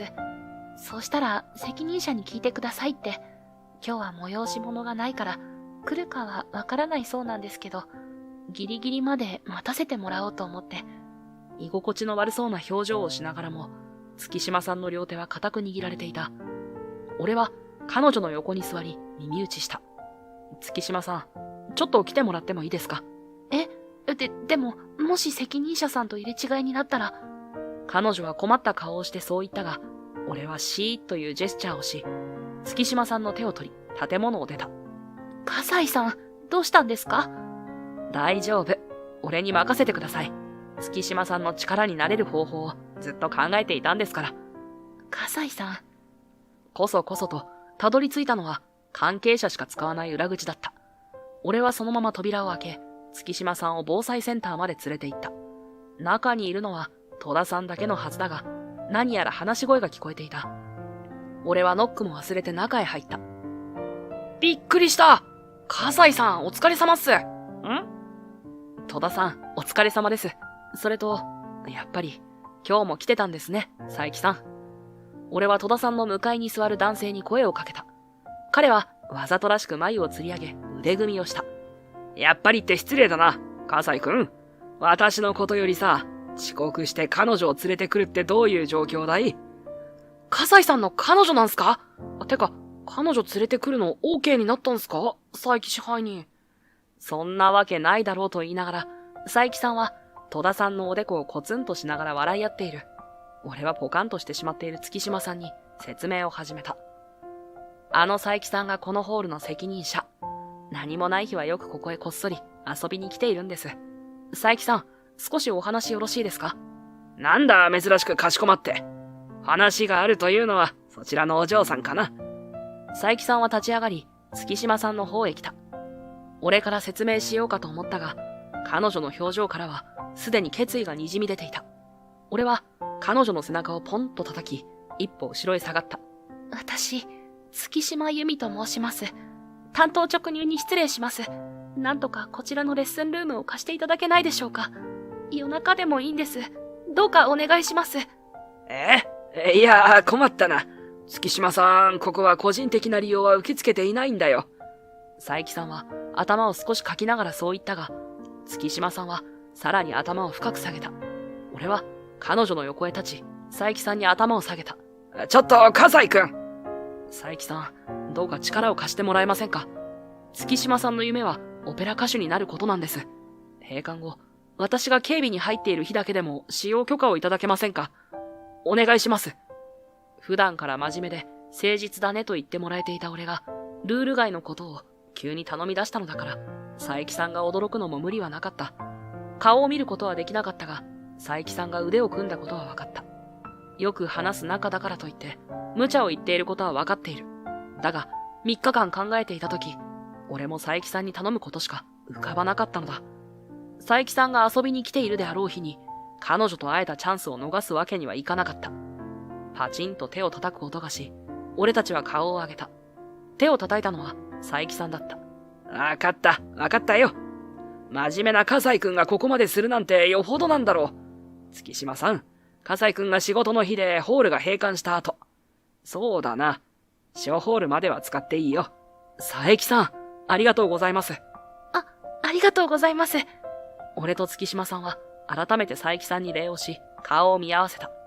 月島さんの目には涙が溜まっていた。ああ、戸田くんも他言無用だよ。これは特別許可なんだからね。佐伯さんからの言葉に、戸田さんは笑顔で敬礼をした。俺は戸田さんにも頭を下げた。こうして、月島さんは練習を再開できることになったのだった。翌日の閉館後。早速月島さんはやってきた。緊張というより、楽しみで仕方ないといった表情だった。俺は彼女を楽屋通路へ案内した。今日はここを使ってください。俺が仕事を上がる30分くらい前に退出しましょうか。何かあったらスマホへ連絡してくださいね。機材関係も少しはわかりますし、変な奴が現れた時もですよ。月島さんはじっと俺の方を見ていた。練習用の何かが入っているのか、抱えているパンパンのエコバッグには、顎あたりまでが埋まってしまっていた。葛西さん、本当にありがとうございます。あなたの力がなければ、こんな立派な場所で練習なんてできなかった。私、必ず夢をつかみます。月島さんなら大丈夫です。お母様もおばあ様にも胸を張れるオペラ歌手になる夢。俺も応援してますからね。俺はそう伝えた後、頭を下げ立ち去ろうとした。だが、突然袖を引っ張られた。振り返ると、月島さんは今度はバッグの中へ顔までうずめていた。そしてゆっくりと、ほんのり赤くなった顔を上げた。その夢なんですけど、追加されました。佐伯支配人にも、バイト先にも、たくさんの人に支えられてることには、本当に感謝してます。でも、だけど。どんどん赤みを増す彼女の顔に、なぜか俺まで体温が上がっていく気がした。彼女の次の言葉が聞きたくて仕方なかった。月島さんは少し息を飲み、囁くように言った。葛西さんに一番、喜んでほしいです。月島さんは、そっと掴んでいた俺の袖を離し、レッスンルームへ入っていった。葛西さん、由美ちゃんの護衛お疲れ様っす。って、なんすかそのパンパンエコバッグ。重いでしょ。顔真っ赤じゃん。ここ置いておいて。戸田さん、ありがとうございます。これは月島さんからの差し入れです。バイト先の居酒屋からの激励のお裾分け。俺の言葉を聞き切らず、戸田さんがすぐ居酒屋料理に夢中になってくれて助かった。鏡を見なくてもわかるほど、自分の顔が熱くなっていることに気づかれたらどうしようかと思っていたからだ。それでも俺は、顔の熱が収まるまで監視カメラをずっとチェックしていた。後ろからは、魔敵のリズムを口ずさむ戸田さんの声が聞こえる。月島さんも今頃頑張っているのかと思うと、俺は自然と目をつむり、まだ見たことのない歌う彼女の姿を想像していたのだった。月島さんがここへ通うようになって1ヶ月が過ぎようとしていたある日、いつもの時間に彼女はやってきた。だが走ってきたのか、息を切らし汗までかいていた。月島さん大丈夫ですか？そんなに急がなくても。俺の言葉は聞こえていないようだった。気がつけば、月島さんは俺の首元へ力の限り抱きついていた。やったやりました葛西さん、私夢に近づけた。まだまだ興奮している月島さんを振り払うこともできず、俺は彼女の背中をポンポンと叩いていた。戸田さんが来て、冷やかし出したことで、ようやく月島さんは俺から腕を離した。すみません。私、早く葛西さんに伝えたくて。気にしないでください。それでどうしたんですか？月島さんはキラキラと目を輝かせ、スマホを俺と戸田さんへ、時代劇のように突きつけた。俺は顔を近づけた。月島由美様、この度厳正なる審査の結果、日本新人音楽審査会オペラ部門の本公演への出場権を得られました。月島さん、このコンテストに応募してたんですか？しかも、突破しただなんて、すごいです。おめでとうございます。俺は彼女の手を握り、何度もおめでとうを繰り返した。なに新人音楽。これ何なんすか？めちゃすごそうだけど。俺は上ずりそうな声を抑えながら戸田さんへ説明した。このコンテストはいわゆる音楽関係の新人登竜門なんです。ピアノ、各ソリスト、そしてオペラ。ここで審査員の目に留まれば、プロへの道は一気に広がります。うわぁ、葛西さんのテンションで凄さ分かったっすわ。ゆみちゃんおめでとう。ありがとうございます。戸田さんが気を利かせてくれたのか、巡回の順番を変わってくれたので、俺と月島さんはレッスンルームで少し話を始めた。月島さん、本当におめでとう。このコンテスト、一般応募も受け付けているけど、実際かなり厳しいんです。いやー、本当にすごいです。月島さんは気持ちが少し落ち着いたのか、リラックスした笑顔でずっと俺を見ていた。月島さん？ああ、俺の方がテンション上がってたかな。嬉しくて。いえ、葛西さんに喜んでもらえて、私も嬉しいんです。ここを借りられなければ、応募する音源も用意できなかったですもん。その言葉を聞いて、俺は思い出した。月島さんとコンビニで話したとき、確か時間のことを気にしていたのだ。応募締め切りが迫っていたところに、レッスンルームが使えなくなったからだったのかと、ようやく納得がいった。どうにか、夢へのスタート地点に立てました。ここで結果を残せば、海外留学への道ができます。イレギュラーから這い上がれる。葛西さん、もう少しの間、こちらでお世話になります。頭を下げながら、差し出された彼女の手を、俺は強く両手で握った。そしてお互い笑い合い、手を離そうとした時だった。反転するように、今度は彼女が俺の手を握ってきたのだ。葛西さんさえ良ければ、お仕事終わってから、朝カフェ行きませんか？お礼とかいろいろお話ししたくて、今日は家事終わらせてきたし、お忙しいですか？俺は握られた手が熱くなっていくのを感じた。緊張する方ではないはずだったが、今は手汗が気になって仕方ない。俺は急に彼女の顔を見られなくなってしまい、少し横へ視線を移して答えた。ぜひ行きましょう。夢への出発祝いをさせてください。月島さんの手にさらに力が込められた気がして、俺はゆっくりと彼女の方へ視線を向けた。そこには、あの日の朝のように、キラキラした瞳を俺へ向けている彼女がいた。あっという間に勤務交代の時間がやってきた。戸田さんは講義があるらしく、早々に上がってしまった。冷やかされると恥ずかしいので、俺は正直ありがたいと思ってしまった。俺も急いで制服から着替え、ホール側の公園で月島さんと合流した。お疲れ様です、葛西さん。じゃあ行きましょう。最近できた早朝からやってるカフェなんですけど、人気なんですよ。そうなんですね。そんなおしゃれな場所、俺浮かないかな。歩きながらの雑談だったが、何気ない俺の言葉に、月島さんは足を止めて、俺の腕を引っ張った。何言ってるんですか？葛西さん。自分に無頓着なタイプなんですね。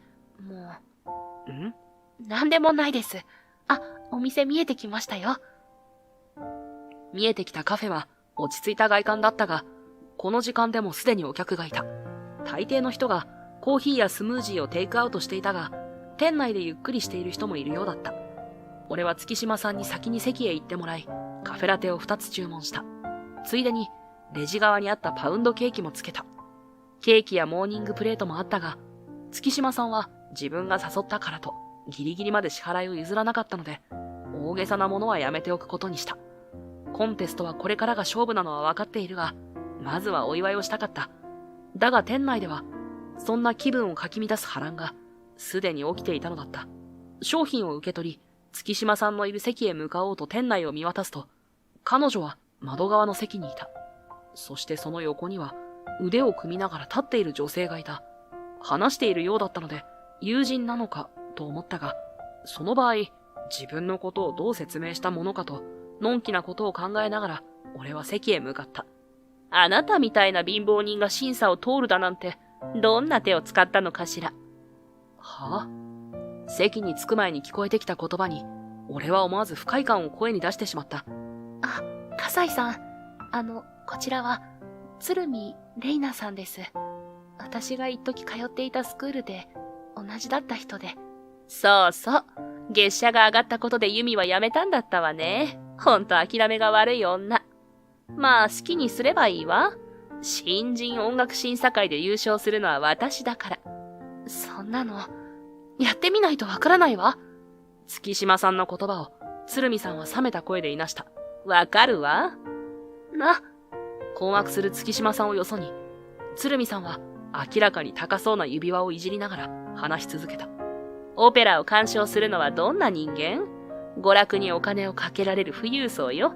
それに見合う人間はどんな人間？それは私のように生まれながらの気品を持ち合わせているお嬢様。貧乏人が勢いで作ったハリボテのオペラなんて誰も必要としないわ。私たちの世界に土足で入ろうとしないで。鶴見さんは口元を押さえながらも笑いが漏れ出していた。俺は口を挟みそうになる気持ちを抑えながら彼女を見ていたので、その瞬間目が合ってしまった。で、あなたは何者？弓の男？俺はすぐそこのコンサートホールの警備員です。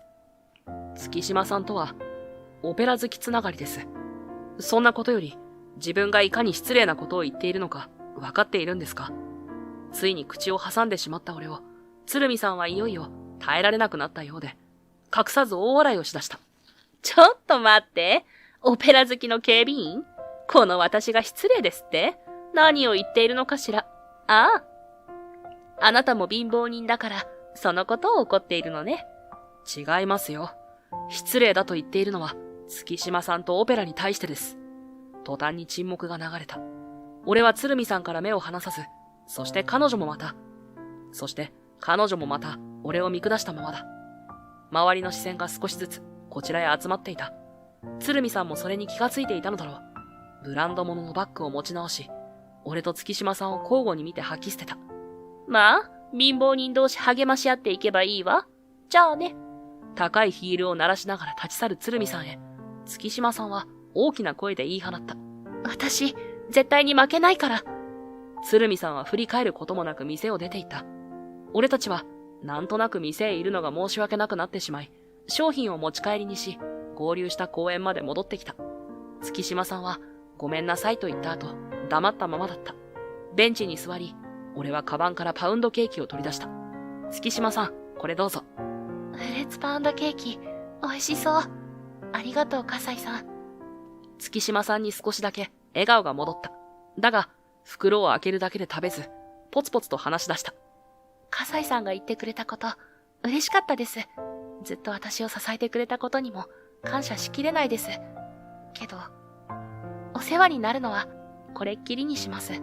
月島さん。特別にいい場所を借りるだなんて、ずるかったですよね。自分の力でできる範囲でやらなきゃ、元の環境に戻るだけだし、どこででも一人で頑張ってみます。一生懸命に笑顔でそういう月島さんの手は、パウンドケーキを持っているだけで精一杯のように見えた。いつも自分で逆境を切り開いていく強いイメージを、俺は勝手に彼女に決めつけていた。だがそうじゃなかった。今目の前にいるのは泣きそうな気持ちに耐え、頑張れと自分自身に言い聞かせているけなげな女性なんだ。月島さん、俺には遠慮しないでください。ホールで練習することに負い目を感じてしまったのなら、また別の場所を探しましょう。一緒に。河原でもどこでも、どんなに遅くなろうが、俺がそばで見張ってますから、安心してあなたは夢を追ってください。目を見開きながら、俺を見た月島さんの唇は震えていた。そして、ぐすっと鼻をすすりながら、手に持っていたパウンドケーキを半分に割り、俺に差し出した。一緒に、ありがとう、笠井さん。半分こにしたパウンドケーキは予想以上に美味しかった。俺たちはコンテストへ向けてまた新たなスタートを切ることになったのだった。1週間後の夜、俺と月島さんは住宅街から離れた河川敷にいた。お互いの時間を合わせ、声を出せそうな場所を見つけては練習を重ねていた。深夜になると本気で声を出すのは厳しいので、録音をしながら細かい部分のチェックをしていた。深夜でも屋外はノイズが入っちゃいますね。なんとなくこの小説が気になるんですけど。確かに、ここの音の移り変わりが甘いですね。ビブラートも途中で一瞬半音下がってます。真剣に何度も聞き直している月島さんにつられて、俺はつい意見を出してしまった。月島さんは驚いた顔をギリギリまで近づけてきた。笠井さん、そんな細かいところまでわかるんですか？確かに指摘されて聞き直したらわかります。それを一回聞いてわかるなんて。俺は眉を下げ、彼女に説明した。耳はいい方なんですよ。警備員やる前は音楽に関わっていたこともあったんです。簡単に終わらせるつもりが、相手が月島さんだったからだろうか。つい余計なことまで俺は話してしまった。音楽が好きでした。それこそ夢だった。けれど、親に反対されてしまったんです。俺はそこで諦めてしまったので、周りに応援されながら走り続ける月島さんが、羨ましくもあります。俺も応援してる一人なんで矛盾してますけどね。月島さんのなぜか辛そうな表情を見て、俺は気持ちをかき消すように立ち上がり、思いっきり伸びをした。そして、彼女に少し張った声で言った。使えるものは何でも使ってください。俺の知識も耳も、音楽審査会はもう目前です。頑張りましょう。月島さんは何かまだ聞きたそうだったが、俺の言葉に大きくうなずいてくれた。河原での練習でどこまでできるかはわからない。ただ、俺も月島さんも後悔だけはしたくないという気持ちは同じだった。ブレスの位置はここ。コントロールを意識してください。ちょっと失礼します。笠井さん？俺は月島さんの後ろへ回り、彼女の腹部を人差し指で触りながら耳元で話した。腹式呼吸はしっかりできています。あともう少し、息を吐くとき、ここが中心に押されていくでしょ？それに合わせて腰を重くしていく。オペラの呼吸は固定ではなく流動です。これをもっと意識して。月島さん。はい。やってみます。少し心臓が落ち着いてから。月島さんはバッと反対側へ走り出したかと思うと、少しして戻ってきた。そして、息を整え、空へ向かって歌い出した。ホールと違い響かないはずだが、彼女の語る物語に心が揺さぶられる気がしていた。自分でもわかります。すごいですね、笠井さん。俺は気づいたことを伝えてるだけです。すごいのは月島さんですよ。こうした小さな積み重ねを続け、月島さんの技量はどんどん上がっていった。コンテスト直前には曲の完成度もかなり高くなっていき、彼女自身も手応えを感じ始めていた。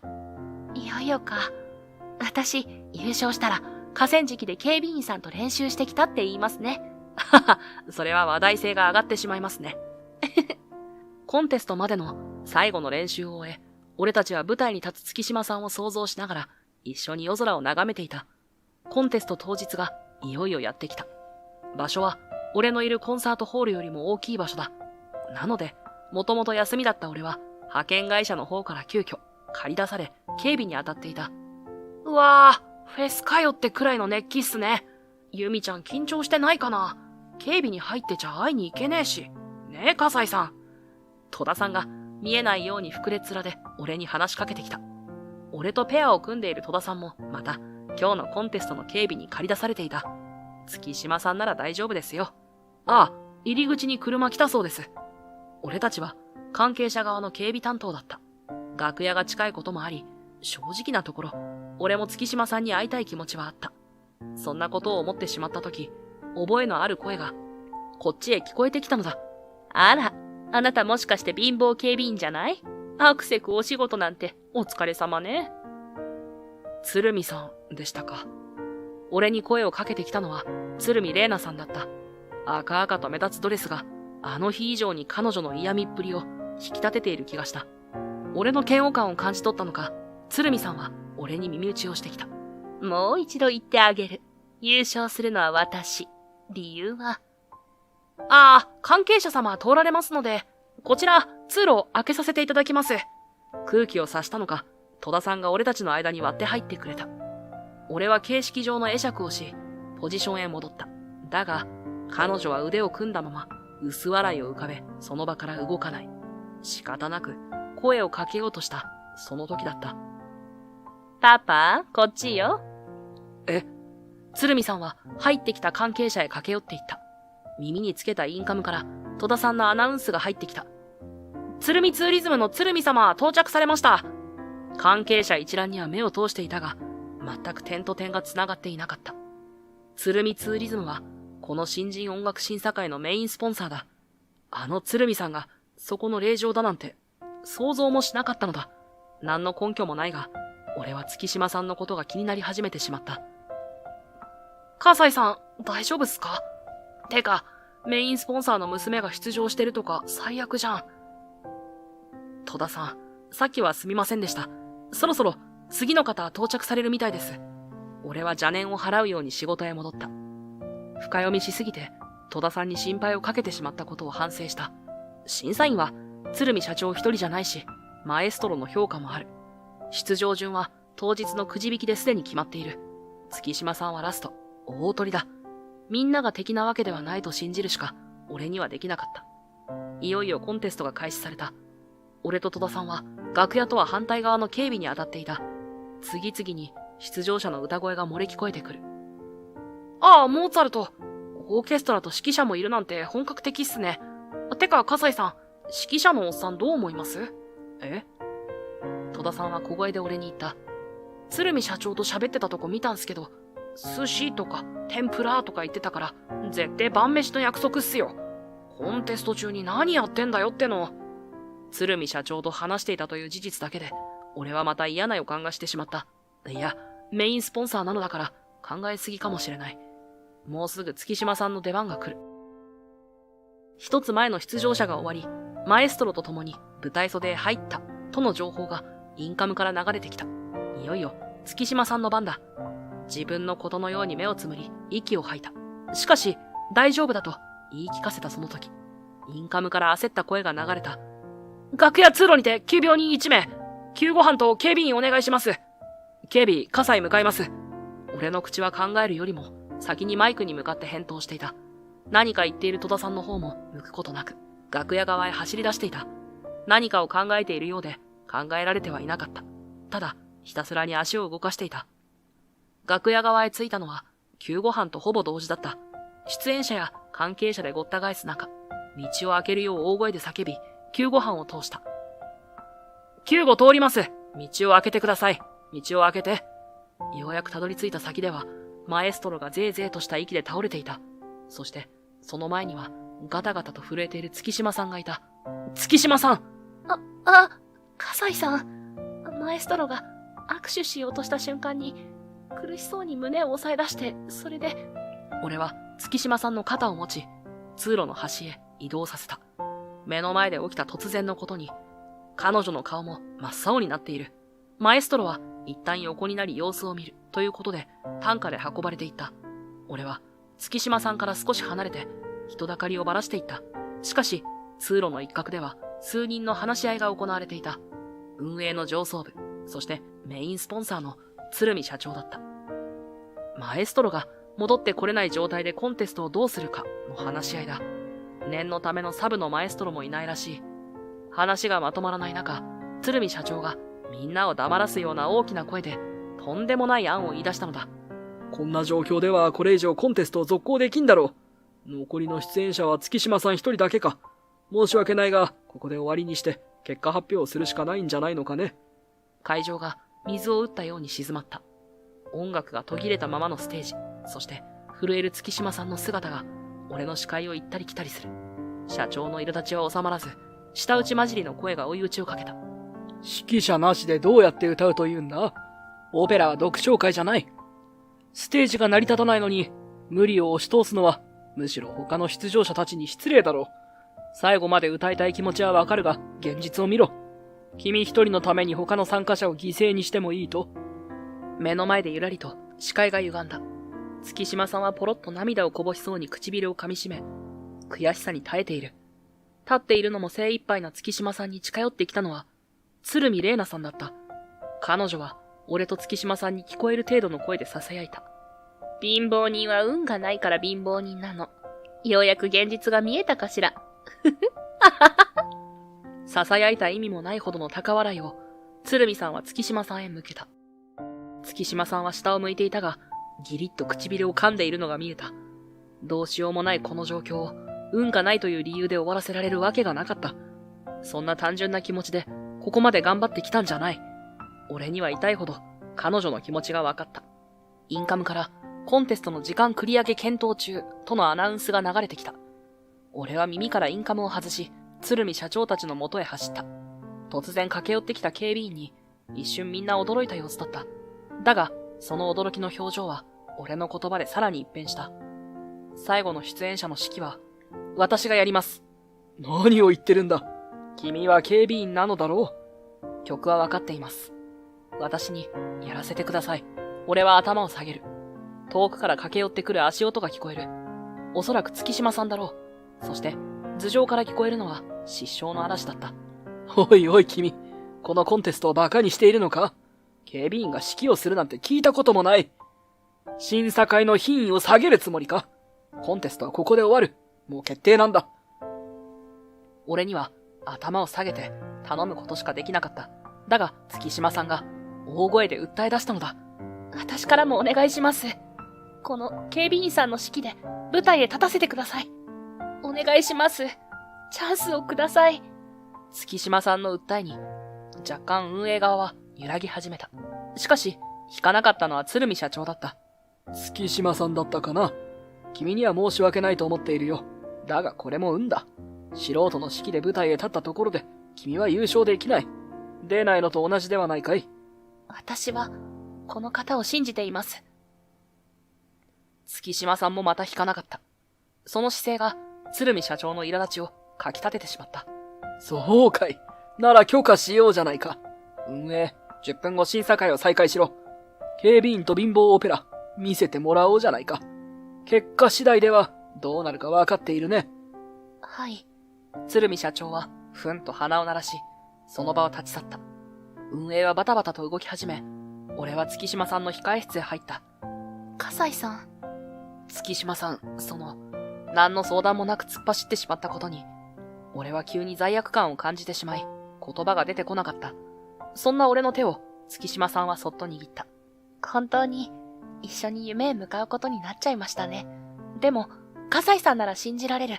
月島さん。はは、そうですね。必ず、あなたをこの先へ連れて行きますから。はい。10分後、場内へ再開のアナウンスが流れた。オーケストラが場につき、月島さんが入場した。そして、指揮者の変更が伝えられ、俺は舞台へ上がった。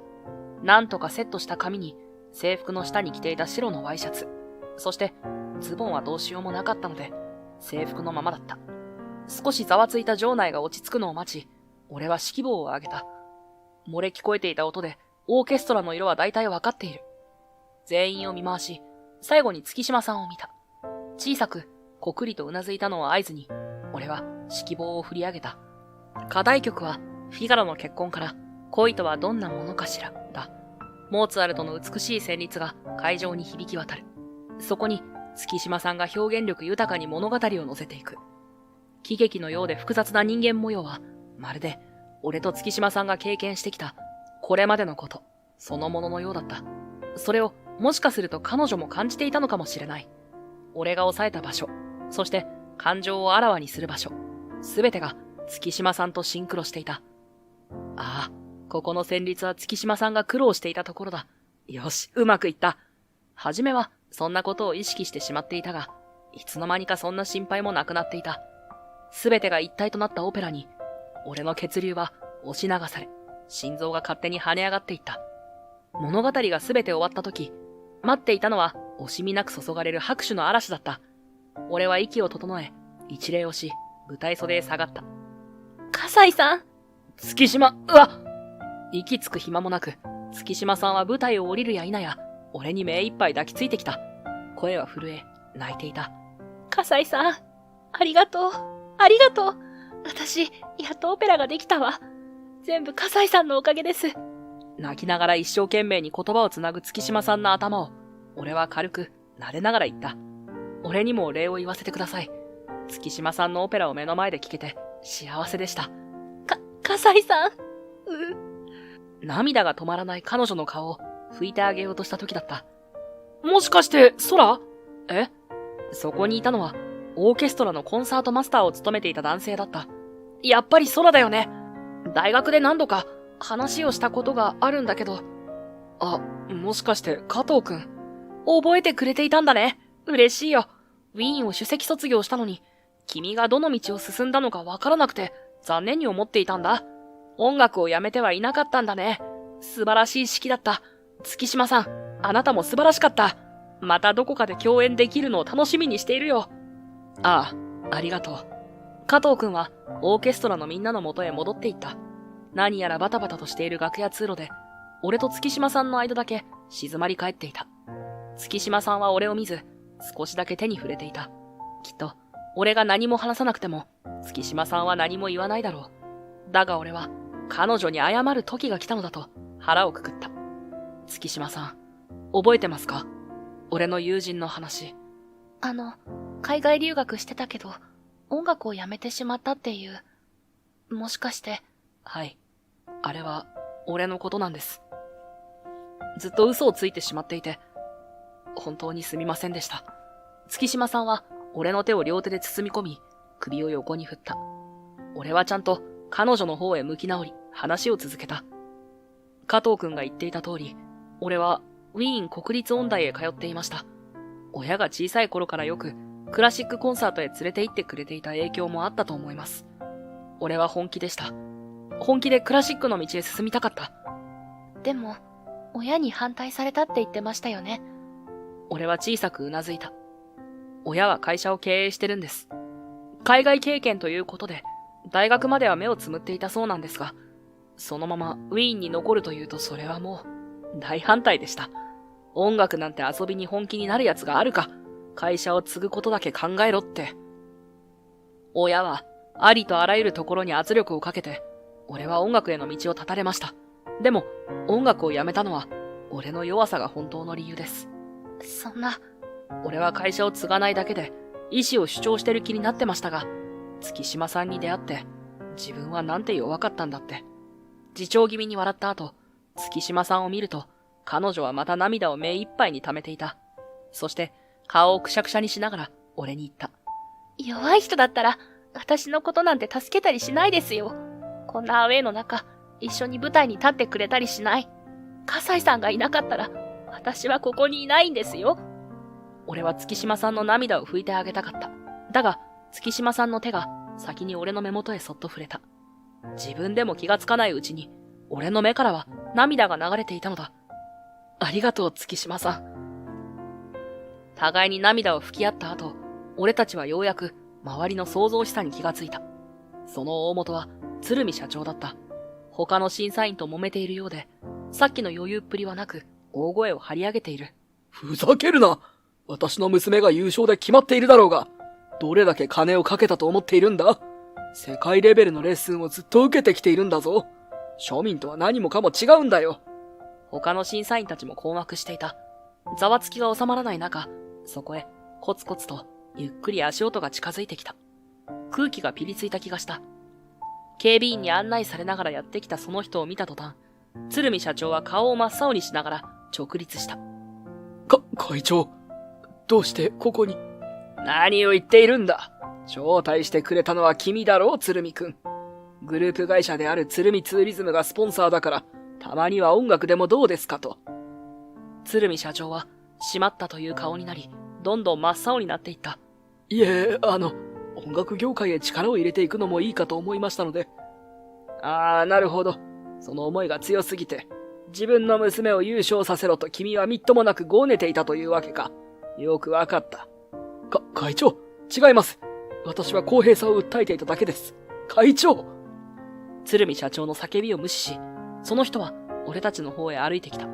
公私混同などみっともないものだな。しかし私は音楽などはやはり遊びだと思っている。いや、思っていたと言うべきだな。子供が気に入ったようだったからクラシック鑑賞をしていた頃もあったが、今日初めて音楽で感動させられたよ。月島さん、素晴らしかった。ありがとうございます。お前もな、空。父さん。え？さっき確執を話したばかりだから、月島さんが驚くのも当然だ。鶴見ツーリズムなどのグループ会社を束ねているのは、俺の父親の会社なのだ。俺の父は社長兼会長を務めている。父を連れてきた戸田さんもさすがに驚いていた。音楽業界か。未来はあると思うのか、空。俺は父の鋭い視線にごくりと唾を飲み込んでしまったが、今までのことを思い返しながらゆっくりと息を吐いた。音楽には未来もあるし夢もある。それを事業として成功させられるかどうかは経営者の手腕によると思います。言うようになったな、空。お前の式には驚いた。あんなに熱い何かをぶつけられる男になったんだな。それは自分でも驚いています。きっと音楽に未来と夢をかけた人に出会えたおかげです。父は月島さんの姿を横目で一別すると、すぐに俺へと視線を戻した。そしてガシッと両肩を掴んだ。空、音楽なんて単なる娯楽の一つだ。正直なところ軽んじていた。しかし今日の演奏は違った。あのオペラの舞台を通じて、音楽は確かに未来を開き、そして人を夢へ導く大きな力を持つのだと、私も実感したんだ。一息ついた父は月島さんを見やりながら再び力強く口を開く。だからこそ音楽業界への事業拡大を真剣に考えたい。お前が持っているその情熱と知識、そして何より人を動かす力が必要だ。もちろんこれは公私混同ではない。私は一人の経営者としてお前の才能を正当に評価している。昔お前の道を強引に立ったことを後悔しているよ。すまなかった。素直とは言い難い父の謝罪に胸の奥が熱くなる。いつも強気な父のこんな言葉を聞ける日が来るとは思っていなかった。今私はお前と同じだ。音楽には計り知れない価値があると今日ようやく確信できた。どうだ空、これから私と一緒に会社の新たな歴史を作ってみないか。父の手が肩から伝わる温かさを強く帯びる。促されるように見上げると、そこには厳しさだけでなく、どこか頼もしさと後悔の混じった。でも、はっきりと俺を信じている瞳があった。父さん。はい。迷いはなかった。悔しくて仕方なかった過去も、それに縛られた自分の弱さも、今この瞬間に全て振り切れる気がした。そこへバタバタと割り込んできたのは鶴見社長だった。会長、音楽業界へ進出するならぜひ我が社にお任せください。観光ツアーから留学システムまで案はすでにありますので。一生懸命にアピールする鶴見社長だったが、父は目も合わさず振り返った。いい案かもしれないな。だがその前にやることがある。え？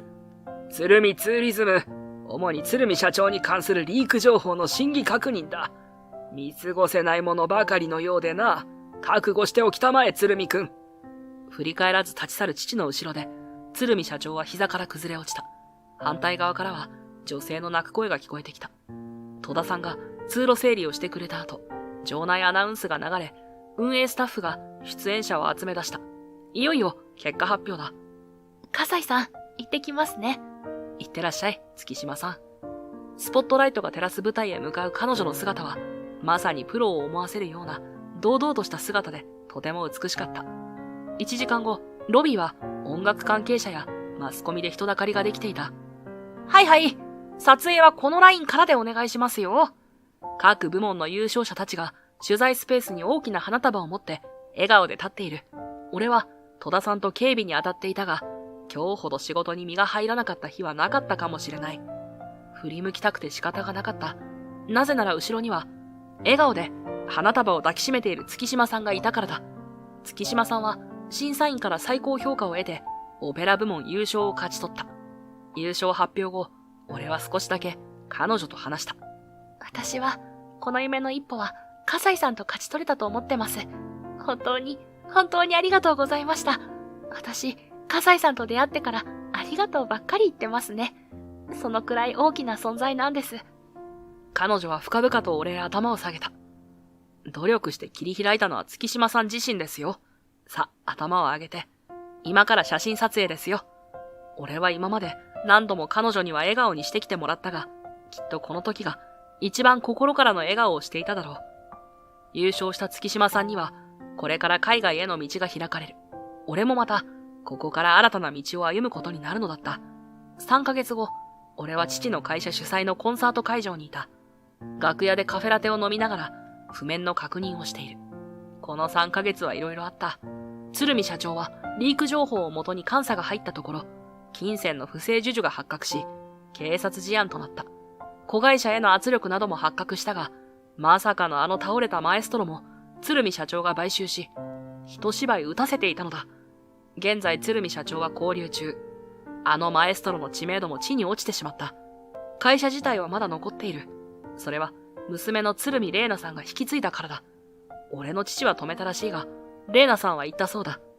私が今まで誇りにしていた地位も気品も、すべて汚い稼ぎ方をしたお金で作られていたんです。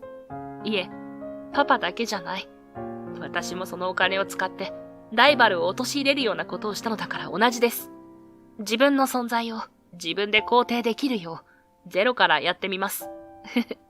お金がなくても、私に勝ったいけすかない人間もいますしね。月島さんのレッスンルームの予約を横取りしていたのは、どうやら玲奈さんだったらしい。鶴見ツーリズムの規模は縮小したが、今は玲奈さんの頑張りを見守っている状態だ。父親の力を使っていたとはいえ、彼女もまた夢を追っていた人だ。これで良かったと思えるようになれればと祈るばかりだ。今までを振り返っていると、コンコンとドアをノックする音が聞こえた。はい、葛西さん、お疲れっす。いや、今日も借り出されちゃったんすよね。こっそり現れたのは戸田さんだった。戸田さんは今も学業の傍ら、あのホールの夜間警備をしている。そろそろ就職活動が始まるらしい。戸田さん、そういえば例のオペラデートってどうなったんですか？俺の問いかけに、戸田さんはうわーっといった感じで頭を抱え出した。それが、デートはなんとかなったけど、問題はその後っすよ。なんと彼女、あのコンテストに来てたんすよ。しかも警備についてる俺を見たらしくて。それで、戸田さんはしばしの沈黙の後、深刻そうに言った。戸田くんって、警備をするくらいオペラが好きだったのね。よかったわ。これからもよろしくね。だって。いや、俺も、口ずさむくらいには聞いてるけど、雑談できるほどまだ知識ないし、葛西さんまた助けてくださいよね。ああ、そういえばゆみちゃんって。その時、戸田さんのインカムが流れたようで、戸田さんはいそいそと大きく手を振りながら楽屋を出て行った。バタバタだけして帰って行ったような気もするが、俺が警備員を辞めてからも、戸田さんがこうやって会いに来てくれることが嬉しかった。俺は今、父の会社に新しく設立された音楽事業部で働いている。そして、父の計らいで国内のコンサートで指揮者としても活動している。音楽のそばにいる人間がいた方がいいからと父は言っていたが、その言葉に含まれた親の優しさを俺はしっかり感じていた。そろそろオーケストラの様子を見に行こうと立ち上がった時、テーブルのスマホが鳴った。なんと、月島さんからだった。月島さんは今、海外の音楽大学へ留学しながら、国内のコンサートにも出演している。夢への階段を登り始めている彼女からメールをもらうたびに、俺自身も心が熱くなるのだ。このメール、動画が添付してある。動画を再生すると、大きなホールで練習をする月島さんの姿があった。あの日のように、堂々と美しく輝いて見えた。月島さん、上手くなったね。俺はつい動画の彼女へ話しかけた。練習風景が終わり、動画も終わりかと思うと、突然、クラスメートらとの雑談風景に変わった。ユミ、はい、日本の彼氏にメッセージどうぞ。やだ、まだ彼氏じゃないんだって。今はまだ、いつもそばにいてくれる警備員さん。それって彼氏じゃん。赤くなった顔を隠そうとしている月島さんのアップで動画は終わった。とんでもない内容で終わった動画に、俺は誰もいないのに顔を手で覆っていた。来月、一時帰国した時、どんな顔で会えばいいのかと、今から悩み出してしまった。カフェラテを一口飲み、俺は改めて立ち上がり、窓の外を見た。動画とはいえ、月島さんのオペラを聴いたのはコンテスト以来だった。俺は海の向こうにいる彼女を思い浮かべながら、窓から声をかけた。あなたのオペラに、心臓が動かされたよ、ユミさん。人生は物語だ。順風満帆に進みたいが、そうもいかない。山あり谷ありは辛くもあるが、悲観も歓喜も音楽に乗せてしまえば素敵な物語にきっとなるだろう。